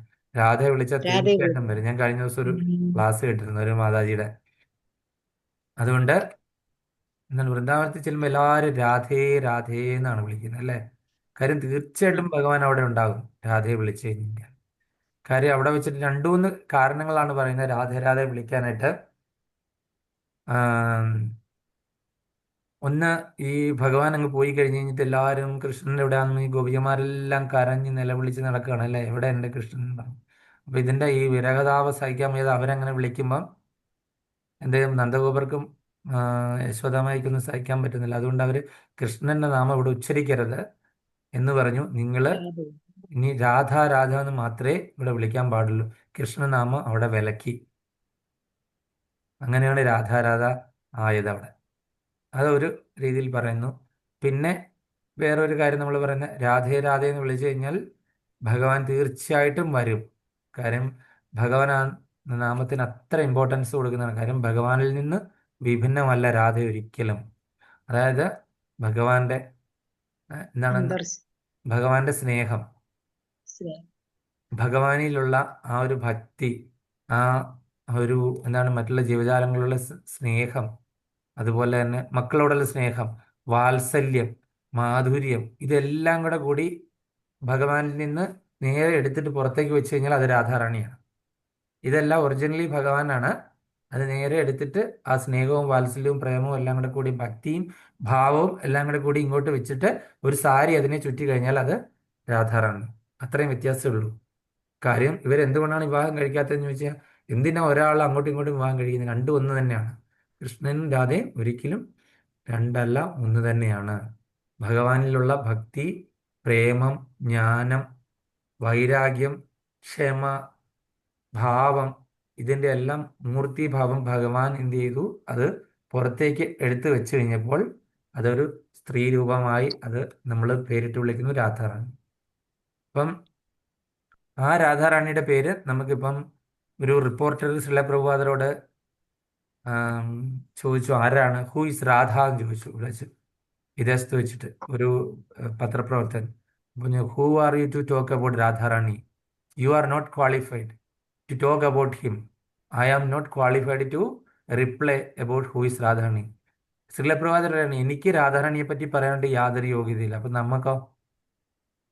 രാധാറാണിയെ പറ്റി ഒട്ടുമില്ല. പറയേണ്ട ആചാര്യന്മാർ പോലും അവർക്ക് യോഗ്യതയില്ല എന്ന് പറയുമ്പോൾ, ആ രാധ പ്രേമവും ഭക്തിയൊക്കെ നമ്മളെ ആരാ മനസ്സിലാക്കി തന്ന? ചൈതന്യ മഹാപ്രഭു. രാധയുടെ ഹൃദയവുമായിട്ട് വന്ന ചൈതന്യ മഹാപ്രഭു നമ്മളെ മനസ്സിലാക്കി തരുവാരം ചെയ്തു. അതുവരെ രാധ എന്ന് പറഞ്ഞ് ഒളിഞ്ഞു കിടക്കായിരുന്നു, ആർക്കും അറിയില്ലായിരുന്നു. വൃന്ദാവനത്തിലെ ഒരു വെറുതെ ഒരു പെണ്ണെന്നുള്ള രീതിയിലൊക്കെയായിരുന്നു കണ്ടുകൊണ്ടിരുന്നത് അല്ലേ. രാധയെപ്പറ്റി പുരാണങ്ങളൊന്നും പരാമർശിച്ചില്ല. കാര്യം അവർക്കൊന്നും രാധയെപ്പറ്റി എഴുതാനുള്ള ക്വാളിഫിക്കേഷൻ ഇല്ല, നോളേജ് ഇല്ല, അറിയില്ല. അവരുടെ നോളേജ് പോരാ. അതുകൊണ്ട് ഭഗവാൻ തന്നെ വന്നു. പിന്നെ ജയദേവ കവികളുടെ രൂപത്തിൽ ഭഗവാൻ വീണ്ടും അവതരിച്ചിട്ടാണ് ഈ രാധയെപ്പറ്റിയുള്ള കാര്യങ്ങൾ നമ്മളിലേക്കൊക്കെ എത്തിച്ചത്. അങ്ങനെയെങ്കിലും ആൾക്കാർ ഈ കലിയുഗത്തിൽ നിന്ന് രക്ഷപ്പെട്ടു പൊക്കോട്ടെ എന്ന് വിചാരിച്ചിട്ട്. ജയദേവ കവികളും പത്മാവതിയും കൃഷ്ണൻ രാധയാണെന്നാണ് പറയുന്നത്. അതുപോലെ ചൈതന്യ മഹാപ്രഭു വന്ന് നമ്മളോട് ആ രാധാ പ്രേമം, ആ ആ രാധ ആ രാധയുടെ ഒരു ഭാവത്തിലേക്ക് വരുമ്പോഴാണ് മഹാപ്രഭു എന്നാണ് വിപ്രലംബ ഭാവത്തിലേക്ക് ആയി മാറുന്നത്. പരിസരെല്ലാം മറന്നിട്ടുള്ള ആ ഭാവം. അപ്പൊ രാധയുടെ പ്രേമവും ഭക്തിയും ഭഗവാൻ അനുഭവിക്കാൻ വേണ്ടിയിട്ടാണ് രാധ എന്തുമാത്രം, അതായത് ഒരു ഭക്ത എത്രമാത്രം കൃഷ്ണപ്രേമത്തില് എന്ത് ചെയ്തു, ആസ്വദിച്ചിരുന്നു, എൻജോയ്മെന്റ് അതറിയാൻ വേണ്ടിയിട്ടാണ് ഭഗവാൻ എന്ത് ചെയ്തു, ഈ രൂപത്തിൽ വന്നത്. അത് ശരിക്കും അറിഞ്ഞ് അനുഭവിച്ചറിഞ്ഞിട്ട് പോയി. ഒരു ഭക്തയാകുമ്പോൾ എത്രമാത്രം എന്താണ് എൻജോയ്മെന്റ് ഉണ്ടെന്നുള്ളത്. അപ്പോഴത്തേന് ആ വിരഹത്തിന്റെ മൂഡില്, രാധയുടെ വിരഹത്തിന്റെ മൂഡിലുള്ള ഇതിലാണ് ചൈതന്യ മഹാപ്രഭുവിന്റെ ആ ഒരു സ്വരൂപം അല്ലേ. അപ്പം ഈവൻ ജഗന്നാഥനും ആ വിരഹത്തിന്റെ ആ ഒരു ഇരിക്കുന്ന മൂഡിലാണ് ഇരിക്കുന്നത്. കണ്ണുകളൊക്കെ ഇങ്ങനെ തുറന്നിങ്ങനെ ഇരിക്കുകയാണ്, എവിടെ വൃന്ദാവനത്തിലേക്ക് നോക്കി ഇങ്ങനെ ഇരിക്കുകയാണ് അല്ലേ. ഇത്രയ്ക്ക് വലിയ ആ ഒരു ഇതിലാണ് ഇരിക്കുന്നത്, എക്സ്റ്റസിയിലാണ് ഇരിക്കുന്നത്. അപ്പോൾ നമ്മൾ മനസ്സിലാക്കിയ നമ്മൾ ഭഗവാനെ ഒരിക്കലും അനുകരിക്കാണ്ട് ശ്രമിക്കരുത്. ഭഗവാൻ ചെയ്ത പ്രവൃത്തികളൊക്കെ നമ്മൾ കണ്ട് മനസ്സിലാക്കുക, വണങ്ങുക. ഓക്കെ. നമ്മൾ വായ തുറന്ന് കാണിച്ചു കഴിഞ്ഞാൽ നമ്മളുടെ വായിക്ക് അത് പല്ലുകളെ കാണത്തുള്ളൂ. പുഴുപ്പല്ലുകളും പല്ലില്ലാത്ത ഭാഗങ്ങളൊക്കെയാണ് നാം കാണുന്നത്. ഭഗവാൻ വാ തുറന്ന് കാണിച്ചപ്പോൾ അനന്തകോടി ബ്രഹ്മാണ്ടങ്ങളും അതിൽ കണ്ടു. നമുക്ക് ഭഗവാൻ ചെയ്ത് ബ്രഹ്മവിമോഹൻ ലീലയോ രാസലീലയോ ഒന്നും ചെയ്യില്ല. ഭഗവാന്റെ രാസലീല ചെയ്യാന്ന് പറഞ്ഞിട്ട് നമ്മൾ കുറെ പെണ്ണുങ്ങളുമായിട്ട് ശൃംഗരിച്ച് നടക്കുകയാണ്. അതാണോ ശരി? ഭഗവാൻ ചെയ്ത കാര്യങ്ങള് നമുക്ക് എന്താണ് ഒരിക്കലും അനുകരിക്കേണ്ട. നമ്മൾ എന്ത് ചെയ്യണം? ഭഗവാൻ ചെയ്ത അതിലെ നല്ല കാര്യങ്ങൾ, അതിലെ സന്ദേശം മാത്രം ഉൾക്കൊള്ളുക. ഭഗവാൻ പറഞ്ഞ കാര്യങ്ങൾ അത് ഭഗവത്ഗീതയിലുള്ളത് അതേപടി ഫോളോ ചെയ്യുക. അതാണ് നമ്മൾ ചെയ്യേണ്ടത്. അതായത് ഗോവർദ്ധനം, അതായത് ഈ രാസലീല എന്ന് പറഞ്ഞിട്ട് പെണ്ണുങ്ങളുടെ കൂടെ കുറെ ഇത് നടക്കുന്നുണ്ട് അല്ലേ. മോഷണം എന്ന് പറഞ്ഞ് ചിലർ ഭഗവാൻ മോഷ്ടിച്ചു എനിക്ക് മോഷ്ടിക്കാൻ നടക്കുന്നുണ്ട്. അവരെന്നാ ആദ്യം പോയി ഗോവർദ്ധനം ഒക്കട്ടെ അല്ലേ. അതുപോലെ തന്നെ ഇത്രയും 16,108 എക്സ്പാൻഡ് ചെയ്തിട്ടല്ലേ അവര്. അത് പറ്റുമോ? പിന്നെ ബ്രഹ്മവിമോഹൻ ലീലയിൽ എത്ര 9 ലക്ഷം പശുക്കളും ഗോപന്മാരുമായിട്ട് ഭഗവാൻ എക്സ്പാൻഡ് ചെയ്തു. അത് നടക്കും ഇവർക്കാർക്കെങ്കിലും? അങ്ങനെയാണ് അനുകരിക്കാൻ പറ്റുന്നവർ ഇങ്ങനെയുള്ള കാര്യങ്ങൾ പോയി അനുകരിക്കുക. എന്നിട്ട് വന്നിട്ട് മറ്റുള്ളവരോട് ഇത് ചെയ്യുക. ഭഗവാൻ മോഷ്ടിച്ചു അതുകൊണ്ട് എനിക്ക് മോഷ്ടിക്കാനുള്ള ലൈസൻസ് ഉണ്ട്. ഭഗവാൻ രാസലീല ചെയ്തു അതുകൊണ്ട് എനിക്ക് ഇഷ്ടമുള്ള പെണ്ണുങ്ങളിലൂടെ, കണ്ണി കാണുന്ന പെണ്ണുങ്ങളോട് അഴിഞ്ഞാടാനായിട്ട് എനിക്ക് പറ്റുന്നുണ്ട്, എനിക്ക് പറ്റും, എനിക്ക് തന്നെ അധികാരമുണ്ട്. ഇതാണ് നമ്മൾ ഇതിൽ നിന്ന് മനസ്സിലാക്കേണ്ടതെന്ന് ഇനിയും നമ്മൾ നേരായി ചെയ്യുക. അതാണ് ഈ ശ്ലോകത്തിൽ പറയുന്നത് മുഴുവനും. ഈ ശ്ലോകത്തിന്റെ ഭാവാർത്ഥം രതിദേവി മാതാജി വായിച്ചപ്പോൾ അണ്ടർലൈൻ ചെയ്യേണ്ട ഭാഗം, ഭഗവാന്റെയും അദ്ദേഹത്താൽ നിയുക്തരായവരുടെ ഉപദേശങ്ങൾ അനുസരിക്കുകയും ഒരാൾ ചെയ്യേണ്ടതുള്ളൂ. നമ്മുടെ നന്മയ്ക്കുതകുന്നതാണ് അവരുടെ ഉപദേശങ്ങൾ. ബുദ്ധിയുള്ളവർ അതേപടി അനുസരിക്കും. പക്ഷേ അവരുടെ പ്രവൃത്തികളെ അനുകരിക്കാൻ ഒരിക്കലും ശ്രമിക്കരുത്. പരമശിവനെ അനുകരിച്ച് സമുദ്രത്തിൽ നിന്ന് ഉളവായ വിഷം പാനം ചെയ്യാനായിട്ട് ആരും തുനിഞ്ഞുകൂടാ. ഇത് ഭാഗവത്തിലെ ശ്ലോകത്തിന്റെ അർത്ഥമാണ്. അപ്പൊ പ്രഭാവശാലികളായിട്ടുള്ള ഉപദേശങ്ങൾ അനുസരിക്കുക നമ്മൾ ചെയ്യേണ്ടതുള്ളൂ. അവരെ അനുകരിക്കാൻ വേണ്ടുന്ന യോഗ്യതയില്ലാതെ സ്വയം പ്രതിഷ്ഠിക്കാൻ ശ്രമിക്കുകയും അരുത്. ഭഗവാന്റെ വൈഭവം ഉൾക്കൊള്ളാതെ അനേകം കപട അവതാരങ്ങൾ ഇവിടെ കണ്ടുവരുന്നു. ഒരുപാട് പേര് നമ്മൾ അറിയാം, ഞാൻ ദൈവമാണെന്നും പറഞ്ഞിട്ട് ഇക്കാലത്ത് നടക്കുന്നവർ അല്ലേ. ഒരുപാട് പേരുണ്ട് കപട ദൈവങ്ങൾ. നമ്മൾ അവരുടെ ഒന്നും അടുത്ത് പോയി അവരുടെ ഇതിൽ വീഴാനായിട്ട് പാടില്ല. ഞാൻ കഴിഞ്ഞ ദിവസം ഒരു കപട ദൈവത്തിൻ്റെ ഒരു ഇത് കണ്ടായിരുന്നു, ഒരു വീഡിയോ കണ്ടായിരുന്നു. അപ്പം നമ്മളെ ലക്ഷക്കണക്കിന് ആൾക്കാരാണ് പുള്ളിയുടെ തട്ടിപ്പിന്. അപ്പം അതിൻ്റെ എതിര് ഉള്ള കുറച്ച് വീഡിയോകളും ഉണ്ട്. അപ്പോൾ ഇത് കേട്ടിട്ട് അതിൻ്റെ ഇങ്ങനെ അതിൽ കയറി ഞാനൊരു ദിവസം ഓഫീസിലിരിക്കുക, എനിക്ക് സമയം പോലും ഇല്ല. അതിൻ്റെ ഇങ്ങനെ കേട്ട് പോയി കഴിഞ്ഞപ്പോൾ ഇത് എന്തുമാത്രം തട്ടിപ്പാണ്. അവിടെ ഉള്ളവരെല്ലാം മയക്കുമരുന്ന് കൊടുത്തിട്ട് അടിമയായിട്ടിരിക്കുക. ഒരു മനുഷ്യർക്ക് അവിടെ നിന്ന് പുറത്തെടുക്കാൻ പറ്റത്തില്ല.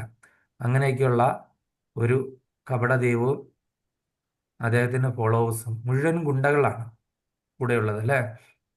ആ ഗുണ്ടകളെ എതിരെ ആരെങ്കിലും പറയുമോ, ഒരാൾ അവിടെ നിന്ന് രക്ഷപ്പെടാൻ ശ്രമിച്ചു കഴിഞ്ഞാൽ അയാളെ ഒരിക്കലും അവിടെ നിന്ന് പുറത്തു കിടക്കാൻ പറ്റാത്ത രീതിയിൽ മനസ്സും ശരീരവും എല്ലാം തന്നെ പ്രവർത്തന ശേഷി ഇല്ലാതാക്കി അവിടെ തന്നെ അടക്കും, അവിടെ തന്നെ ഇടും. പിന്നെ നടക്കുന്ന കൊലപാതകങ്ങൾക്ക് കൈയും കണക്കുമില്ല. പരാതി പറയേണ്ട രാഷ്ട്രീയക്കാരോ അവരെ മുഴുവൻ സ്വാധീനിച്ചു വെച്ചിരിക്കുകയാണ് എല്ലാവരെയും. അപ്പോൾ അങ്ങനെ പോലീസുകാരെ രാഷ്ട്രീയക്കാരെ മുഴുവനും അവരുടെ സ്വാധീനത്തിലാണ്. പക്ഷേ ഇവരുടെ ഏജന്റ് പോയി ഓരോ സ്ഥലത്ത് നിന്നും എന്ത് ചെയ്തും പറഞ്ഞു നോക്കിയിട്ട് മാറിയില്ല എങ്കിൽ ഉടനെ അവരുടെ ഭീഷണിയുടെ സ്വരത്തിൽ ആൾക്കാരെ മാറ്റുന്നു, ഭീഷണിപ്പെടുത്തിയിട്ട് ആൾക്കാരെ കൊണ്ടുപോകുന്നു. അല്ല ഒരു തരത്തിൽ ഭീഷണിപ്പെടുത്തിയില്ല വഴങ്ങിയില്ലെങ്കിൽ വേറെ രീതിയിൽ ഭീഷണിപ്പെടുത്തുന്നു. അങ്ങനെ ഒരു നമ്മുടെ നാട്ടിൽ നടന്നുകൊണ്ടിരിക്കുന്ന ഒരു വലിയ ഗുണ്ടാസംഘം ദൈവമായിട്ട് മാറിയതിനെ പറ്റി ഞാൻ കണ്ടു. അത് ക്രിസ്ത്യൻസിൻ്റെ ഇതിലാണത്,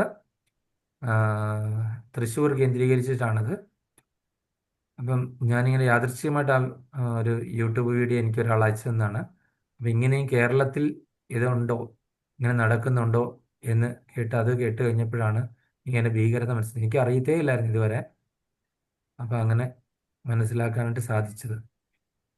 അപ്പം ആ കപട ദൈവങ്ങളൊക്കെ തന്നെ എന്താണ് ചെയ്യുന്നത്, അവർ ഈ അവരൊക്കെ പറയുന്നത് ശ്രീകൃഷ്ണനെതിരെ ഒരുപാടാണ് പറയുന്നത്. ശ്രീകൃഷ്ണനെതിരെ കണ്ണിലെ കൃഷ്ണമണിയുടെ പേര് പറഞ്ഞ് കൃഷ്ണൻ എന്നുള്ള പേരുള്ളത് കൊണ്ടാണെന്ന് പറഞ്ഞ് അതിനകത്ത് പറയുന്നുണ്ട് അയാൾ വളരെ മോശമായിട്ട്. അതുപോലെ തന്നെ ശിവനെ ഇപ്പം മയക്കുമരുന്ന് അടിമയായിട്ടുള്ള കുറേ ശിവഭക്തന്മാരെ പറ്റി പറഞ്ഞിട്ടില്ല ഇവിടെ. അതായത് കഞ്ചാവൊക്കെ അടിച്ചുകൊണ്ട് നടക്കുന്ന കുറേ ശിവഭക്തന്മാരുണ്ട്. ശിവൻ കാളകൂട വിഷം കഴിച്ചു എന്ന് പറഞ്ഞ് കുറേ വിഷം അടിച്ചിട്ട് എന്താണ് ശിവഭക്തന്മാരാണെന്നും പറഞ്ഞ് ഭസ്മം പൂശി നടക്കുന്നവരുണ്ട്. നമ്മൾ നോർത്ത് ഇന്ത്യ ഇപ്പോൾ ഇഷ്ടംപോലെ പേര് കാരണം അവർ ഇത് വലിക്കുകയാണ്, ചുരുട്ട് വലിക്കുന്നവർ. അപ്പം അതിൽ നിന്ന് മഹാദേവൻ ഈ ഇതുപോലെയുള്ള കാര്യങ്ങൾ എന്തെങ്കിലും ചെയ്തോ? ഇല്ല.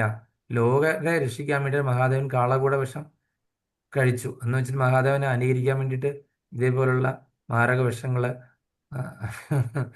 ചെയ്തു കഴിഞ്ഞാൽ അവനവന് തന്നെ, അല്ലാതെ വേറെ എന്താണ്. അടുത്ത 25ാമത്തെ ശ്ലോകം കൊണ്ട് നമുക്ക് അവസാനിപ്പിക്കാം. 25ാമത്തെ ശ്ലോകം പത്മമാതാജി അല്ലെങ്കിൽ നമ്മുടെ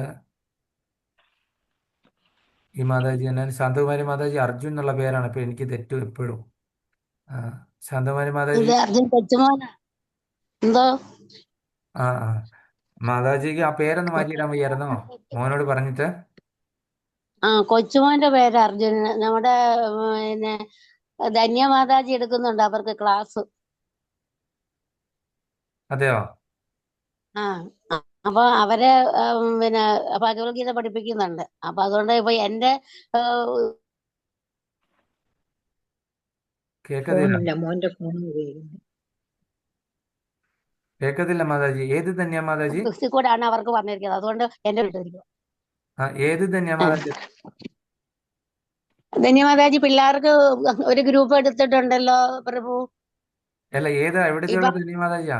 ഏതാന്നറിയാം പ്രഭു, ഏതാന്നറിയാം, നമ്മുടെ മുരളീഹസ്ത പ്രഭുവിന്റെ ഗ്രൂപ്പിലുള്ളതാ. ആ വെളിയിലാ അവര്. അവര് ഭാര്യയും വെളിയിലല്ല, ഭർത്താവും ഇവിടെയുള്ള മാതാജി, ഇവിടെയുള്ളതാ. ഇപ്പൊ മാതാജി ഭാര്യയും യൂത്ത് ഭർത്താവും. ക്യാൻറ്റീനിൽ ഉണ്ടായിരുന്നോ? എനിക്കറിയാം, ഞാൻ ഇന്ന് അവരെ മീറ്റ് ചെയ്യാണ്ട് പോവാണ്. ഇന്നിപ്പോ എനിക്ക് 7 അല്ല മണിക്ക്, ഇവിടുത്തെ സമയം 7 മണിക്കുണ്ട്.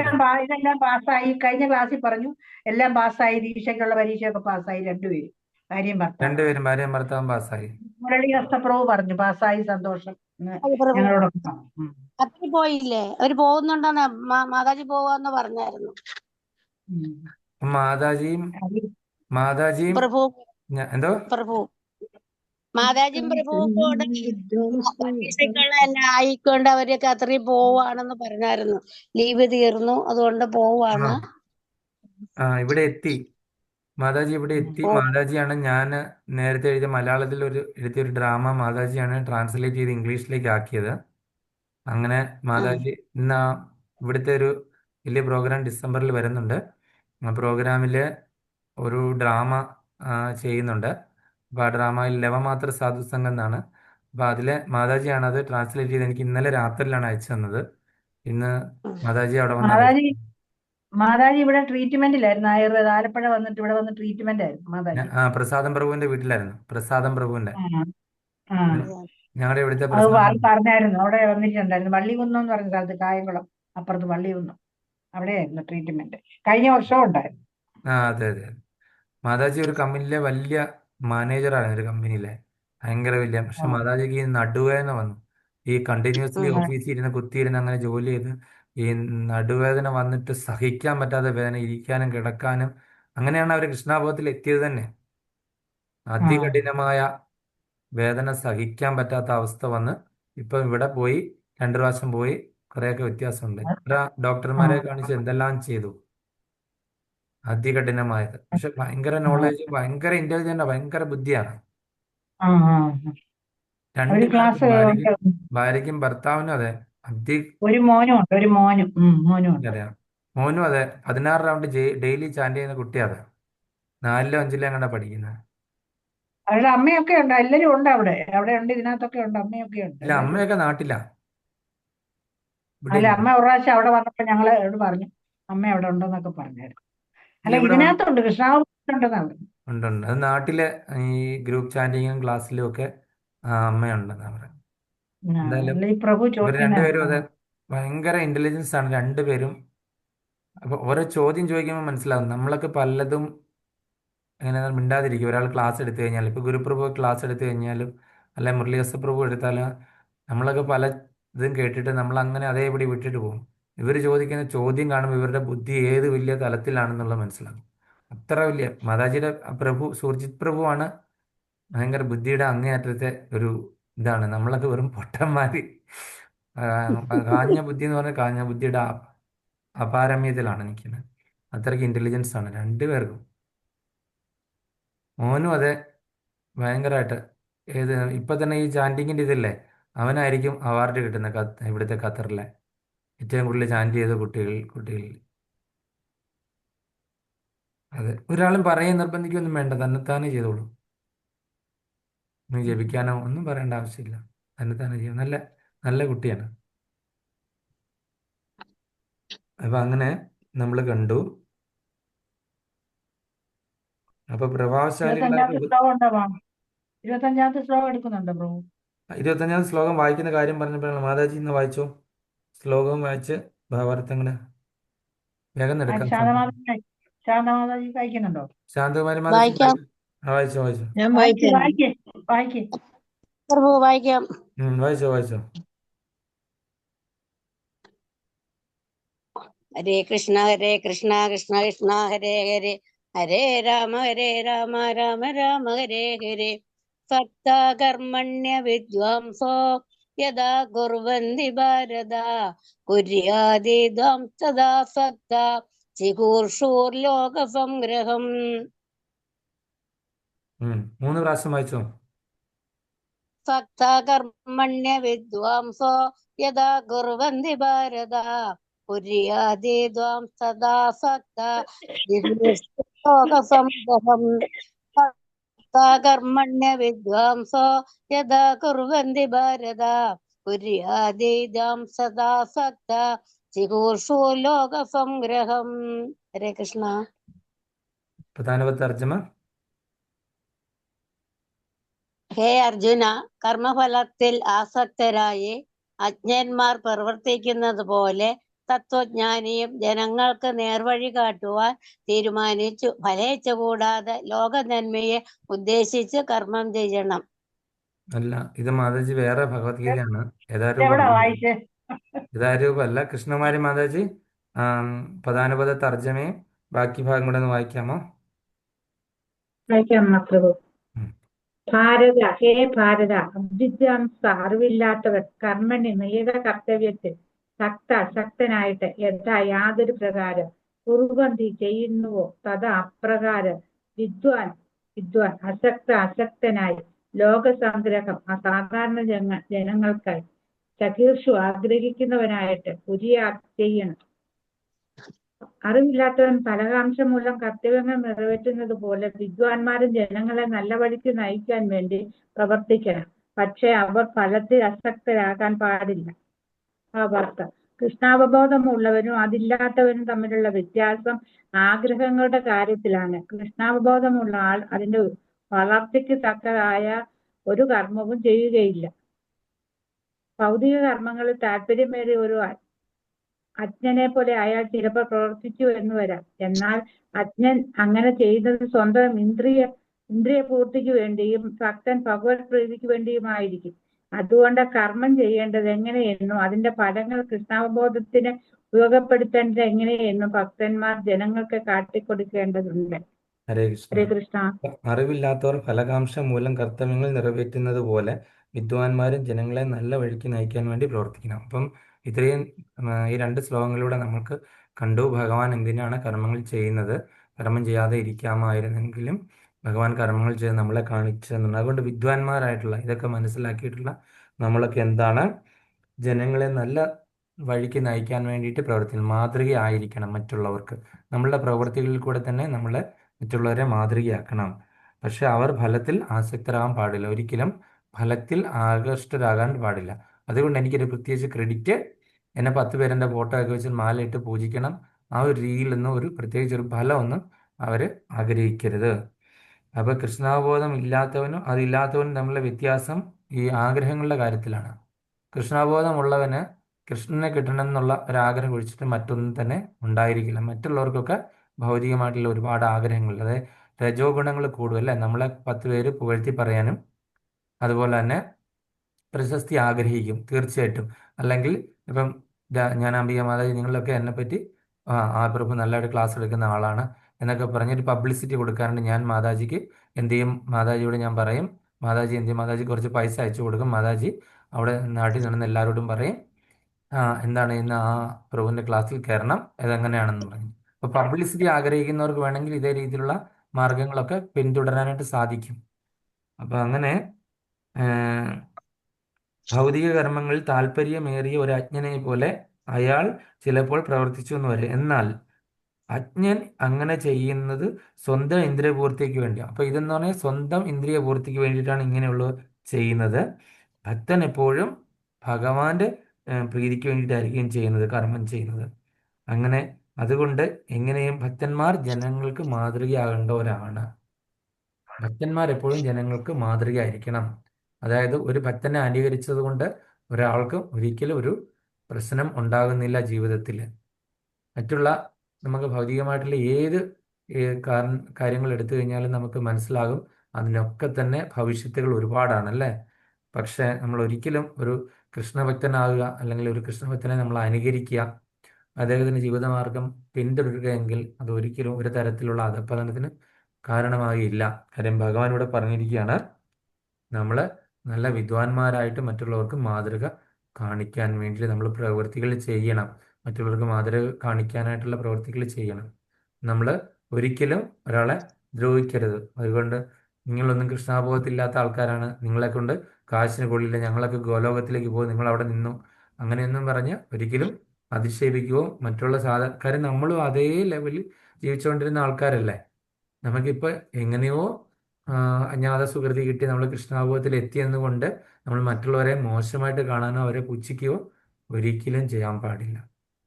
അവരെ എല്ലാം നമ്മൾ പതിയെ പതിയെ പറഞ്ഞ്, അതായത് തിരിച്ച് കടിക്കുകയില്ലാത്ത എന്തിനേയും കഴിക്കാമെന്ന് ചിലർ പറഞ്ഞിട്ടില്ലേ, അതുപോലെ തിരിച്ച് നമ്മളെ കടിക്കുകയില്ലാത്ത ആൾക്കാരോട് ഒക്കെ തന്നെ നമ്മൾ പതിയെ പതിയെ ഭഗവാന്റെ നാമവും പറഞ്ഞ് അവരെ പതിയെ പതിയെ കൊണ്ടുവരാനായിട്ട് ശ്രമിക്കണം. കാരണം നമ്മൾ മനസ്സിലാക്കി ഇതാണ് സുപ്രീം അല്ലെങ്കിൽ അൾട്ടിമേറ്റ് എന്ന് മനസ്സിലാക്കിയപ്പോൾ നമ്മൾ മറ്റുള്ളവർക്ക് കൂടെ ആ കൃപ ഉണ്ടാകാനായിട്ട് നമ്മൾ ശ്രമിക്കണം. ഇത്രയും എനിക്ക് പറയാനുള്ളൂ. അപ്പം നിങ്ങൾ ഓരോരുത്തരും അതിനുള്ള ആകട്ടെ എന്ന് പ്രാർത്ഥിക്കുന്നു. ഹരേ കൃഷ്ണ. ഇനി എന്തെങ്കിലും സംശയം ഉണ്ടെങ്കിൽ ചോദിക്കാം, അല്ലെങ്കിൽ ഓരോ പോയിന്റ് പറഞ്ഞിട്ട് നമുക്ക് നിർത്താം. പെട്ടെന്ന് തന്നെ സമയം കുറച്ച് അതിക്രമിച്ചു. ഒരുപാട് കഥയൊക്കെ പറഞ്ഞു. ഇതാണ് ശബ്ദം വാ തുറന്ന് സംസാരിക്കാൻ തുടങ്ങി കഴിയുമ്പോൾ നമ്മൾ അഹങ്കരിക്കാൻ തുടങ്ങി അല്ലേ കൂടുതൽ. ഞാനോർത്ത് ജസ്റ്റ് 1 മണിക്കൂർ കൊണ്ട് തീർക്കാമെന്ന് വിചാരിച്ചു. ജസ്റ്റ് ഇത് പറഞ്ഞിട്ട് അങ്ങ് തീർക്കാമെന്ന് വിചാരിച്ചു, പക്ഷെ നടന്നില്ല.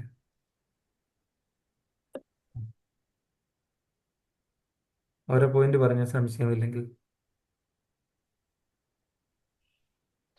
കൃഷ്ണാവബോധം ഉള്ളവര് ഭഗവാൻ കൃഷ്ണനെ കിട്ടാൻ വേണ്ടി ആഗ്രഹിക്കും.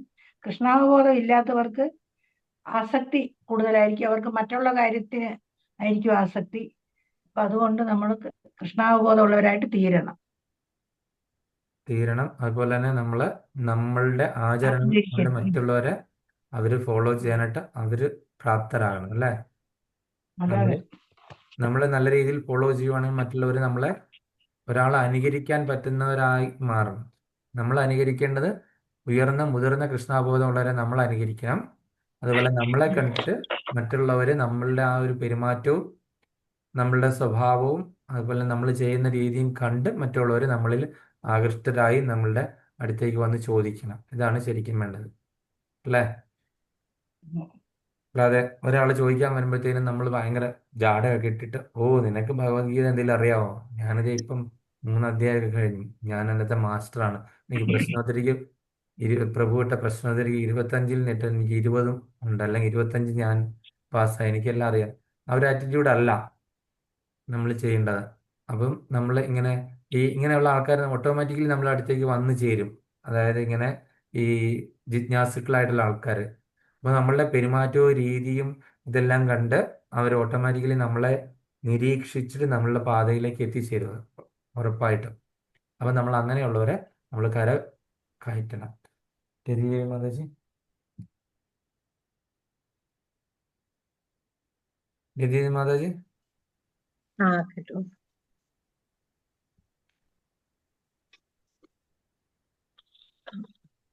ഭഗവാൻ എല്ലാ ഗുണങ്ങളുടെയും ഉറവിടമാണ് ഭഗവാൻ. ഭഗവാനാൽ രചിക്കപ്പെട്ടവയാണ് എല്ലാം. എങ്കിലും ഭഗവാൻ സ്ഥിരമായി കർമ്മങ്ങൾ ചെയ്യുന്നു. കാരണം ഭഗവാൻ നമുക്ക് മാതൃകയാണ്. ഭഗവാനെ പിന്തുടരുന്നവർ അവരുടെ കർമ്മങ്ങൾ പിഴ കൂടാതെ ചെയ്യുവാൻ ഭഗവാൻ എപ്പോഴും നമുക്ക് വഴി കാട്ടിത്തരുന്നു. ആ വഴിയിലൂടെ നമ്മൾ സഞ്ചരിക്കുക. അനുകരിക്കാൻ നമ്മൾ ആളുകളല്ല. ഭഗവാന്റെ പാത പിന്തുടരുക. അതനുസരിച്ച് ഭഗവാനാൽ നിയോഗിക്കപ്പെട്ടവരെ അനുസരിച്ച് പാത പിന്തുടരുക. അനുകരിക്കാനും നമ്മൾ ആളല്ല. നിയത കർമ്മങ്ങൾ ഫലച്ചയില്ലാതെ ചെയ്യുക. കൃഷ്ണാവബോധത്തിലൂടെ വിധിക്കപ്പെട്ട കർമ്മങ്ങൾ ചെയ്യുക.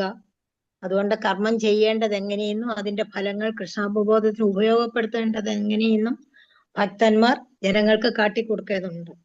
ഭക്തന്റെ വഴി കൃത്യമായിരിക്കണം. അതനുസരിച്ച് ജനങ്ങൾ അവരോടൊപ്പം നീങ്ങുക. നാം കൊടുക്കുന്ന വഴി കൃത്യമായെങ്കിൽ മാത്രമേ നമ്മളെ പിന്തുടരുന്നവരും നല്ല പാതയിലേക്ക് എത്താൻ വരികയുള്ളൂ.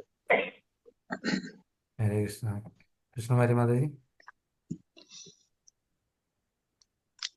ഭഗവാന്റെ കാൽപ്പാടുകൾ നോക്കി നമ്മൾ മുന്നേറണം. അല്ലാതെ ഭഗവാനെ അനുകരിക്കാനായിട്ട് ഒരിക്കലും നമ്മൾ മുതിരരുത്. അദ്ദേഹം ചെയ്യുന്നത് പോലെ നമുക്ക് ഒരിക്കലും ചെയ്യാൻ സാധിക്കുകയില്ല. നമ്മൾ അദ്ദേഹം പറഞ്ഞ വാക്കുകളാണ് നമ്മൾ അനുസരിക്കേണ്ടത്.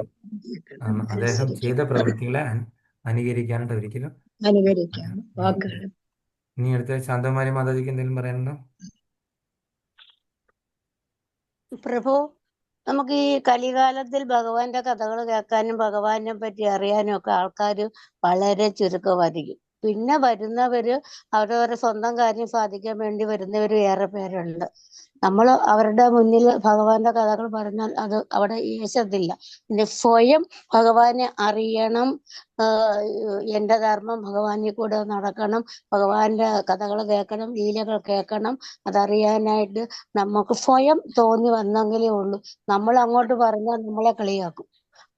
അങ്ങനാണ് ഞാൻ ഒരുപാട് പേരോട് എനിക്കിഷ്ടമാണ് ഭാഗവതം ഭഗവത്ഗീതയൊക്കെ ഇഷ്ടമാണ് ഇതൊന്നും പറഞ്ഞ എന്തോ.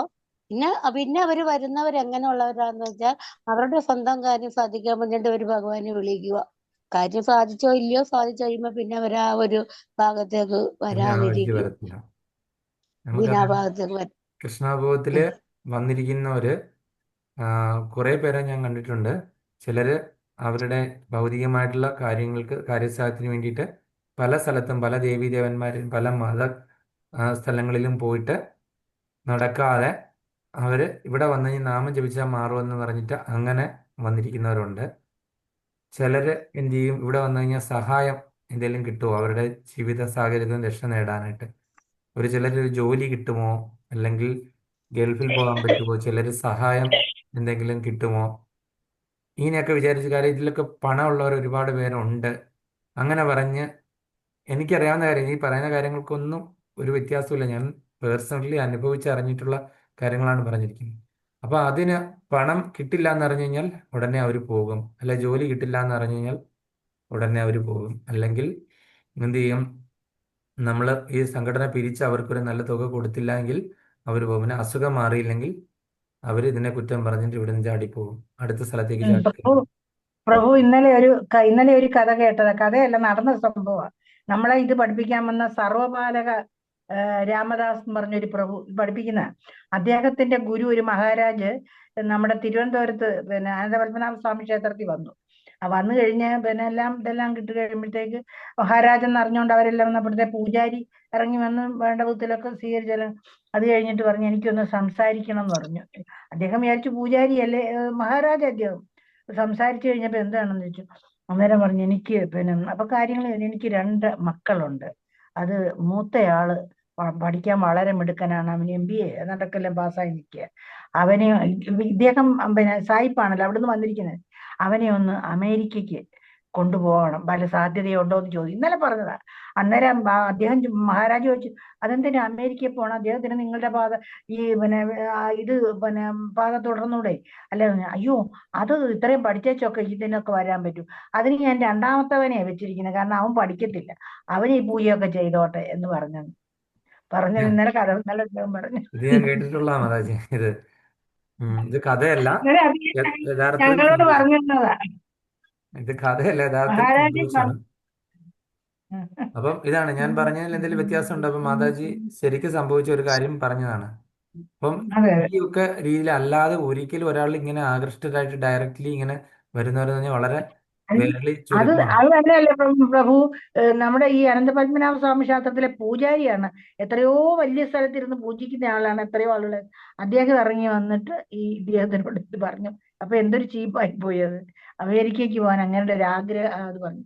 അപ്പൊ അദ്ദേഹം ഇരിക്കുന്നത് ഈ വരുന്നവരാരെങ്കിലും അങ്ങനെ എന്തെങ്കിലും ചെയ്യുന്നെങ്കിൽ ചെയ്യട്ടെ എന്നുള്ള മട്ടിലാണ് അദ്ദേഹം ഇരിക്കുന്നത്. അപ്പൊ ഇതിലുള്ള ആൾക്കാരൊക്കെ പണക്കാരാണ് എന്ന് അങ്ങ് വിചാരിച്ചു. അങ്ങനെ ഒന്നുകിലും മക്കൾക്ക് ആർക്കെങ്കിലും ഒരു ജോലി തരപ്പെടുത്തി കൊടുക്കുകയാണെങ്കിൽ കൊടുക്കട്ടെ, അല്ലെങ്കിൽ എന്തെങ്കിലും സഹായം, അല്ലെങ്കിൽ ഒരു അസുഖം ഏതിലുണ്ട് അതിൽ നിന്ന് രക്ഷപ്പെടട്ടെ, അല്ലെങ്കിൽ എന്താണ് ഭയങ്കര പട്ടിണിയും ദാരിദ്ര്യമൊക്കെ ആയിട്ടിരിക്കുകയാണ്, അപ്പൊ അങ്ങനെ ആരെങ്കിലും ഒക്കെ പിരിവെടുത്ത് അങ്ങനത്തെയൊക്കെ ഉദ്ദേശത്തിൽ വരുന്ന ഒരുപാട് പേരുണ്ട്. അവരത് സാധിക്കാതെ വരുന്ന സാഹചര്യത്തിൽ അവരെന്ത് ചെയ്തു, ഒരുപാട് കുറ്റം പറഞ്ഞ് അവർ ഇതിൽ നിന്ന് പുറത്ത് ചാടും. അതായത് ഞാൻ ജസ്റ്റ് ഒരു എക്സാമ്പിൾ പറയാം. ഇപ്പം റീസെൻ്റ്ലി എനിക്ക് ഒരുപാട് ഇങ്ങനെ ഒരുപാട് സംഭവിച്ചു. എനിക്ക് ആരും കേൾക്കരുതെന്ന് ഞാൻ വിചാരിക്കട്ടെ. അതായത് എന്നെ ചിലരൊക്കെ ഇവിടെയുള്ള പ്രഭുക്കന്മാരൊക്കെ ചീത്ത പറയുന്ന കൂടെ കേട്ടു, പ്രഭുവിന് വേറെ തൊഴിലൊന്നും ഇല്ലാഞ്ഞിട്ടല്ലേ പോകുന്നത്, ഇങ്ങനെ കൃഷ്ണഭക്തനാണ്ടവർ തീർച്ചയായിട്ടും അതിലേക്ക് വരും. പ്രഭു അതിന് അത്രയും അവരുടെ പുറകെ നടന്ന് അവരെ പൈസ കൊടുത്തിട്ടൊന്നും കൃഷ്ണഭക്തരാക്കാൻ ശ്രമിക്കണ്ടെന്നൊക്കെ പറഞ്ഞ് എന്നെ ഒരുപാട് പേര് ഇതാക്കും. ഞാൻ ഏറ്റുമാനൂർ അമ്പലത്തിൽ കഴിഞ്ഞ വെക്കേഷന് പോയപ്പോൾ ഞാൻ അവിടെ ഇരുന്നപ്പം ഒരു പയ്യൻ എൻ്റെ അടുത്ത് ഇരിപ്പുണ്ട്. അതായത് നമ്മൾ ഇവിടെ ഇരുന്ന് ജപിക്കുമല്ലോ, ഇരുന്നിട്ട് എല്ലാവരും കൂടി ഇരുന്ന് ജപിക്കുന്ന ആ സ്ഥലമുണ്ട്. അങ്ങനെ അവിടെ ഞാൻ ഇരുന്ന് ദർശനം എല്ലാം കഴിഞ്ഞ് അവിടെ ഇരുന്ന് തൊഴുതപ്പോൾ ഒരു പയ്യൻ അടുത്തിട്ടുണ്ട്, ചെറുപ്പക്കാരനൊരു പയ്യനാ. അവനിങ്ങനെ അടുത്തിരുന്ന് എന്നെ തന്നെ ശ്രദ്ധിക്കുന്നു. എന്നോട് ചോദിച്ചു ഇവിടെ പൂജയൊക്കെ എപ്പോൾ കഴിയും, എപ്പോഴാന്നൊക്കെ ചോദിച്ചു. അപ്പം ഇവിടെ പ്രസാദം വല്ലതും കിട്ടുമോ എന്നൊക്കെ ചോദിച്ചു കഴിക്കാനായിട്ട്. അപ്പം ഞാൻ പറഞ്ഞു അത് നമ്മളത് അവിടെ ഭക്ഷണത്തിൻ്റെ സമയമുണ്ട്, അന്നദാനത്തിൻ്റെ സമയത്ത് പോയാലേ കിട്ടുള്ളൂ. അപ്പം പിന്നെ ഞാനിങ്ങനെ തന്നെ പറഞ്ഞു കഴിഞ്ഞപ്പോൾ ഇവൻ്റെ കഥയെല്ലാം എന്നോട് പെട്ടെന്ന് പറയാൻ, അങ്ങനെ ഇങ്ങനെയാണ്, അതുപോലെ ഡ്രൈവറാണ്, വൈക്കത്ത് നിന്നാണ് വന്നിരിക്കുന്നത് എന്നൊക്കെ പറഞ്ഞു കഥകളെല്ലാം ഇങ്ങനെ പറഞ്ഞു, കുറേ പ്രാരാബ്ധങ്ങളെല്ലാം പറഞ്ഞു. അത് കഴിഞ്ഞിട്ട് ഞാൻ പറഞ്ഞൊരു കാര്യം ചെയ്ത്, എൻ്റെ വീട് ഇവിടെ അടുത്താണ്, അവിടെ പ്രസാദമൊക്കെ ഉണ്ട്. അവിടെ കാര്യം വീട്ടുകാർ വന്നിട്ടില്ല, ഞാൻ ഒറ്റയ്ക്കാണ് വന്നിരിക്കുന്നത്. അപ്പം മറ്റേ ഇതില്ലേ മറ്റേ സെൻറ്ററിൻ്റെ ഉദ്ഘാടനം കഴിഞ്ഞ ഡിസംബർ 29-നായിരുന്നല്ലോ. അപ്പോൾ അന്ന് ഏറ്റുമാനൂർ ഹരേകൃഷ്ണ സത്സംഗത്തിൻ്റെ, അപ്പോൾ അവിടെ പ്രസാദമൊക്കെ ഉണ്ടായിരുന്നു വീട്ടിൽ. അപ്പം ഞാൻ വിളിച്ചുകൊണ്ട് പോയി, എൻ്റെ കൂടെ പോയി അവിടെ നിന്ന് പ്രസാദം എല്ലാം കൊടുത്തു. എന്നിട്ട് പറഞ്ഞു സത്സംഗത്തിലെ എല്ലാ ഞായറാഴ്ചയും വരിക, ഞായറാഴ്ച അവിടെ വീട്ടിൽ സത്സംഗം ഉണ്ടല്ലോ, വീട്ടിൽ സത്സംഗത്തിന് വരാൻ പറഞ്ഞു. ഒറ്റ പ്രാവശ്യം പോലും വന്നില്ല. ഏത് സമയം എനിക്ക് മെസ്സേജ് അയച്ചുകൊണ്ടിരിക്കുക, പൈസ അയച്ചു കൊടുക്കാൻ പറഞ്ഞിട്ട്, ഏത് സമയം. എന്നിട്ട് ഞാൻ മധുപ്രഭുവിൻ്റെ കയ്യിൽ ഇദ്ദേഹത്തിൻ്റെ നമ്പർ കൊടുത്തു. മധുപ്രഭു ഇദ്ദേഹത്തിൻ്റെ സത്സംഗത്തിൽ നിന്ന് വരാതാണ് ഗ്രൂപ്പിൽ നിന്ന് പുറത്താക്കി, പക്ഷെ പ്രേമവൃന്ദാവനത്തിൽ ഇപ്പോഴും ഉണ്ട്. ഞാൻ കഴിഞ്ഞ ഫ്രൈഡേ ക്ലാസ് എടുത്തുകൊണ്ടിരിക്കുക, അദ്ദേഹം അതിൽ നിന്ന് ഞാനും മെസ്സേജ് റീഡ് ചെയ്യാത്ത കാരണം കണ്ടിന്യൂസ്ലി വാട്സപ്പിൽ നിന്ന് കോൾ ചെയ്തുകൊണ്ടിരിക്കുക റീഡ് ചെയ്യാനുള്ള.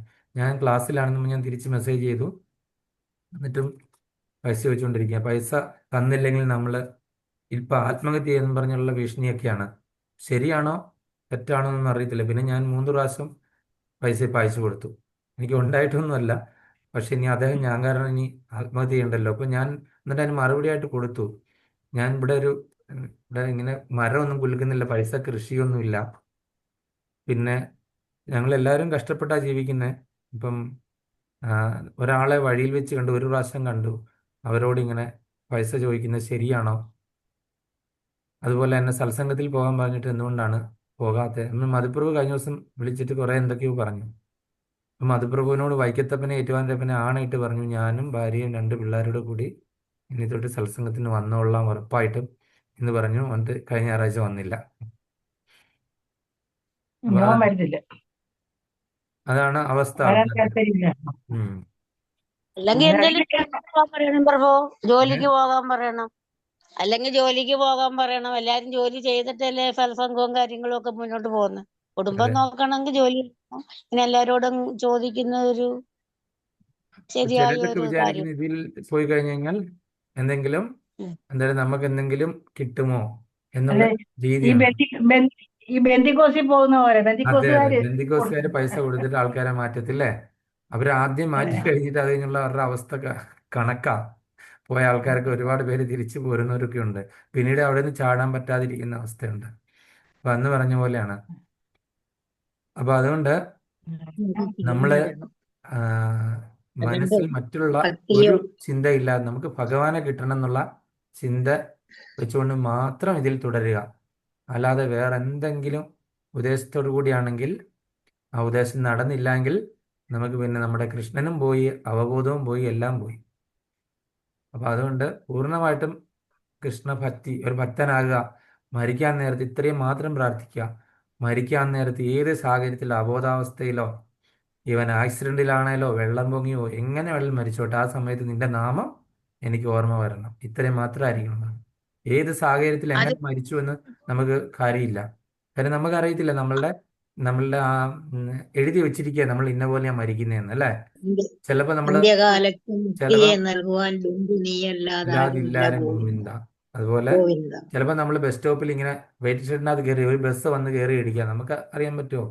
ഇപ്പൊ കൃഷ്ണഭക്തനായിട്ട് ബസ് കയറി ഇടിച്ചെന്ന് പറയും. നമ്മൾ ആ സമയത്ത് കൃഷ്ണ എന്ന് വിളിക്കാനായിട്ട് നമുക്ക് പറ്റുമെങ്കിൽ അതാണ് നമ്മൾ ചെയ്ത ഏറ്റവും വലിയ കാര്യം. അത് ഏത് രീതിയിലാണ് ഈ ശരീരം എന്ന് പറഞ്ഞു കഴിഞ്ഞാൽ കുറെ മജ്ജമാംസമുള്ള, അത് ഏത് രീതിയിൽ എങ്ങനെ വേണമെങ്കിലും പൊക്കോട്ടെ. ബസ് ചതഞ്ഞെറിഞ്ഞോ ട്രെയിനിൻ്റെ അടിയിലോ എവിടെ വേണമെങ്കിലും പൊക്കോട്ടെ.